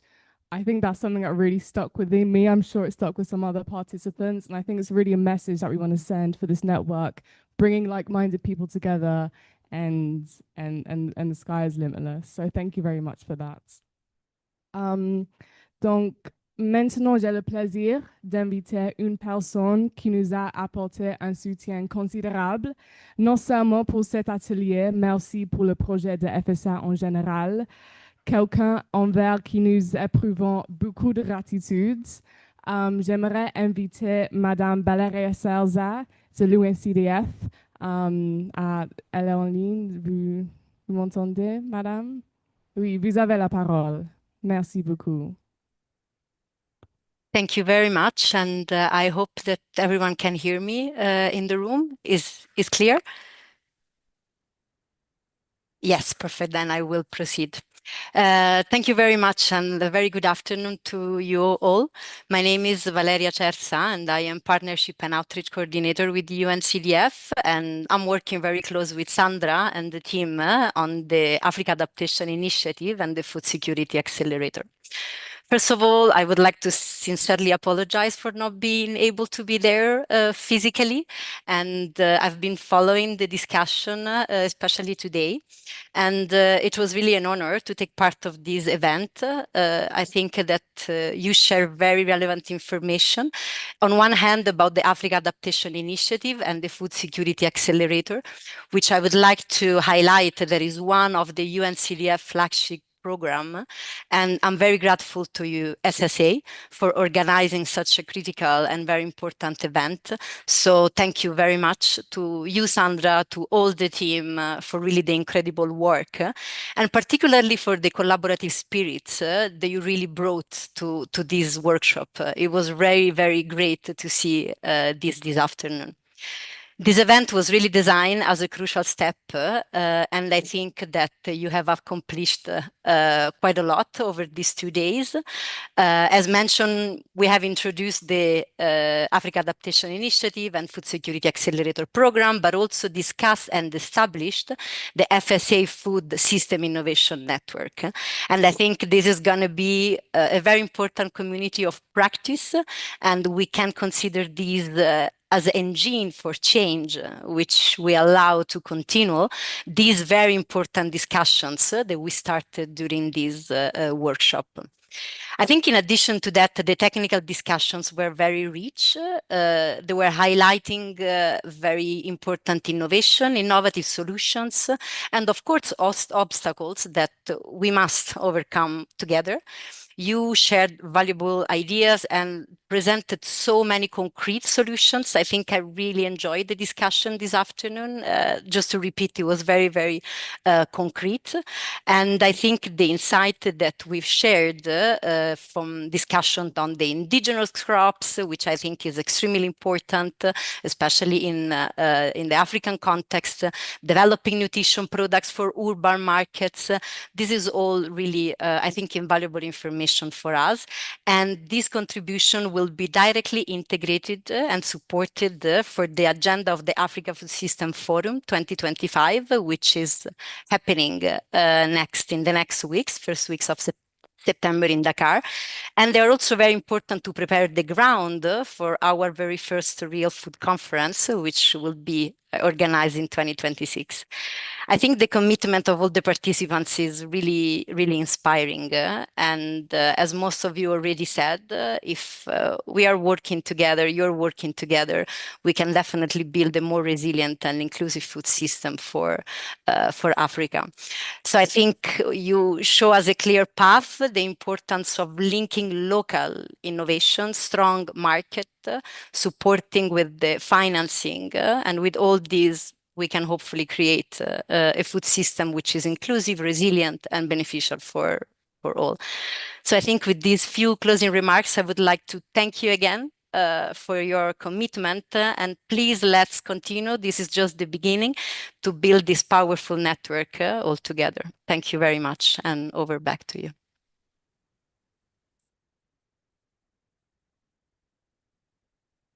Thank you very much, Madame Cherza. I apologize. I gave my disclaimer at the beginning about my pronunciation in other languages. But thank you so much for those reflections on, I think you said, the power of this network, the value of bringing together, innovative thinkers and entrepreneurs. And we do very much, I think there's been a lot of reflection on the importance of those connections between local across Africa as well as global. And so, of course, an important dimension of that partnership, but also we hope to welcome you to the next meeting of the Food Systems Innovation Network. I hope you can still hear the screen I'm looking at has frozen, but fantastic. Okay, so we'll move to our next speaker, Madame Sandra Freitas from Sustainable Solutions for Africa. Over to you. Thank you very much, Selena, and thank you very much, Valeria, for being able to join us online. For me, I think I'm very happy, humble at the end of this workshop, because we look at the statistics and we can say we had more than 70 participants that have joined this event. And we have 27 companies, of them 11 from Togo, but the other 16 have come from different parts of Africa. And we are extraordinarily happy with the quality of the representation. Almost all of the company here are represented by the CEOs or the founders or the partners at very high level, which really show the commitment and the importance you have placed into this event and the network we have proposed. As technical partner for the Food Security Accelerator, which is an Africa Adaptation Initiative program conjointly implemented with collaboration of the United Nations Capital Development Fund, here represented by Valeria, we are very happy to be able to work with you and to be able to bring this network for learning, cross-fertilization, and hopefully for some of you that advance in the program, receive financial support from the UNCDF. I would like sincerely to thank some of you, especially all of you, but what we wanted to say is that we really want this network, the company in this network, to really grow. I think Christian said something yesterday, why PFS has changed the strategy. Why now they want more to focus efforts on company with a relative large scale of revenue? Just because it's well known, most of the company will not survive over time. It's just what statistics shows. But we're only 27 here. If we want to prove that in these 27, we want to grow and we want to be like at least one of us, Nkulele from Ghana, generational company. They start with another generation and they are still here. And we want all of the company here to commit to continue to work hard so they can survive, they can be part of those that need to survive. Just because we are in this food security segment, which is so dear for our continent, in a world where climate change is increasing and where population, especially in Africa, it's set to double in the next years. It's so critical for us that we preserve all company operating in these sectors. That's why all the partner under the Food Security Accelerator have developed this program. That's what we have called for this network. That's why it's so important for us to have this network strengthen and strengthen its members and let them grow. I would also to express my sincere gratitude to the financial institutions that have been here. We have financial institutions also at top management level. We have a director of a bank that has been sitting with us over 2 days. I have never heard that. So he is in the room. And some of the governmental officials we have here are also director level. They are here in the room for 2 days. For me, I think it's only something that can humble me, and all the support from the government, from the chief, should give all of us the necessary strength to continue to do something we know it's challenging, but it's so much needed. So thank you very much. I would like to express my appreciation to all the technical team, to SSA team, to our interpreters, of course, to the catering service, and everybody that have made this event a successful event. Thank you all.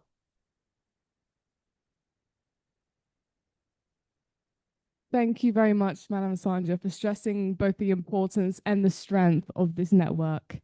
J'ai donc le plaisir d'inviter le chef du village de Zogbepime, Monsieur Nukafu, pour prononcer les derniers mots de clôture de cet atelier. Vous avez la parole. Merci. Bonsoir à tous et à... Merci. Et bonsoir à tous les invités, si participants à cet atelier. C'est bon? Oui. En ce temps, le Togo a évolué dans les domaines d'agriculture grâce à la politique menée par son Excellence, le président du Conseil, qui a introduit le système de ZAP dans certaines localités. Par exemple, ZAP, c'est des terrains on a donné, plus de 200 hectares, et on cultive. On déchouche avec les tracteurs, et puis les villageois, ils travaillent, et puis ils récoltent leur maïs ou tous les produits. Le président a pris tout ça en compte dans plusieurs localités. Donc, aujourd'hui, on est très fiers, mais notre souci majeur, c'est comment conserver ces produits livrés après les récoltes. Mesdames et messieurs les représentants des différents ministres, Madame la directrice du FSA, Monsieur le directeur préfectoral de l'agriculture de la veille, Monsieur le maire, help me to thank all the guests who assisted this workshop in my village, in the aims of SSA, FSA, Food Security Accelerator, and on the real impact in the food. I urge all the participants to work for this project to continue on the sustainability and the food security in all Africa. Thank you. And I also thank God for the life of each one. May God be with you where you are. I thank you. I pray in local language.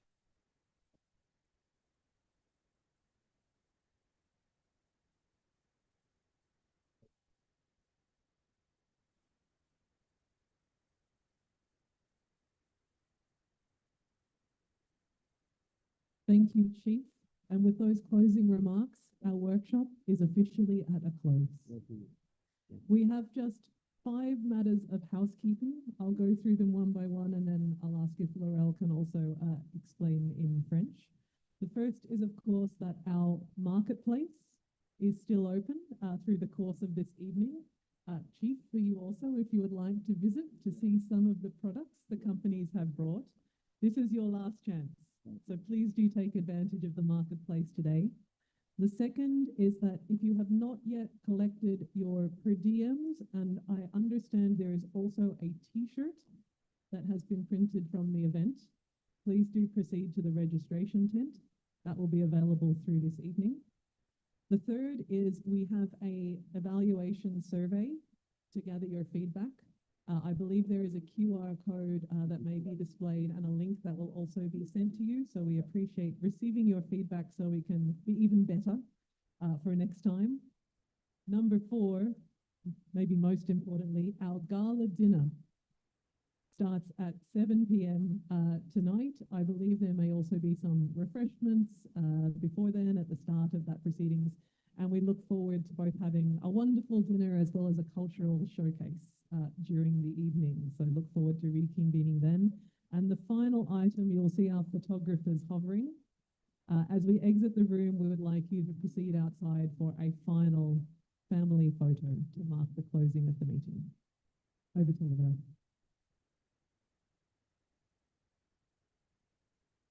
OK. Merci à tout le monde. Donc, on a toujours le marché qui est toujours ouvert ce soir. Et aussi, elle aimerait inviter le chef si vous voudrez voir le marché aussi. Aussi, ceux qui n'ont pas encore collecté vos per diem, les per diem sont disponibles dans la tente juste à côté ici. Et on a dit qu'il y a aussi des t-shirts disponibles. Si vous voudrez un t-shirt, ça aussi, on peut les collecter dans la tente ici. On a aussi un questionnaire d'évaluation qu'on aimerait que vous remplissez. Nous apprécions vos commentaires. On va mettre le code QR sur l'écran et aussi on va envoyer le... vous devez aussi voir ma collègue Martha encore pour vous aider avec ça. Je pense qu'on va aussi envoyer le lien dans le groupe chat sur WhatsApp. Pour le dîner, le gala ce soir, ça va commencer à partir de 19h. Et finalement, on va prendre une photo de famille, une photo de participants qui sont restés jusqu'à la fin, encore à l'entrée. OK, merci beaucoup, merci.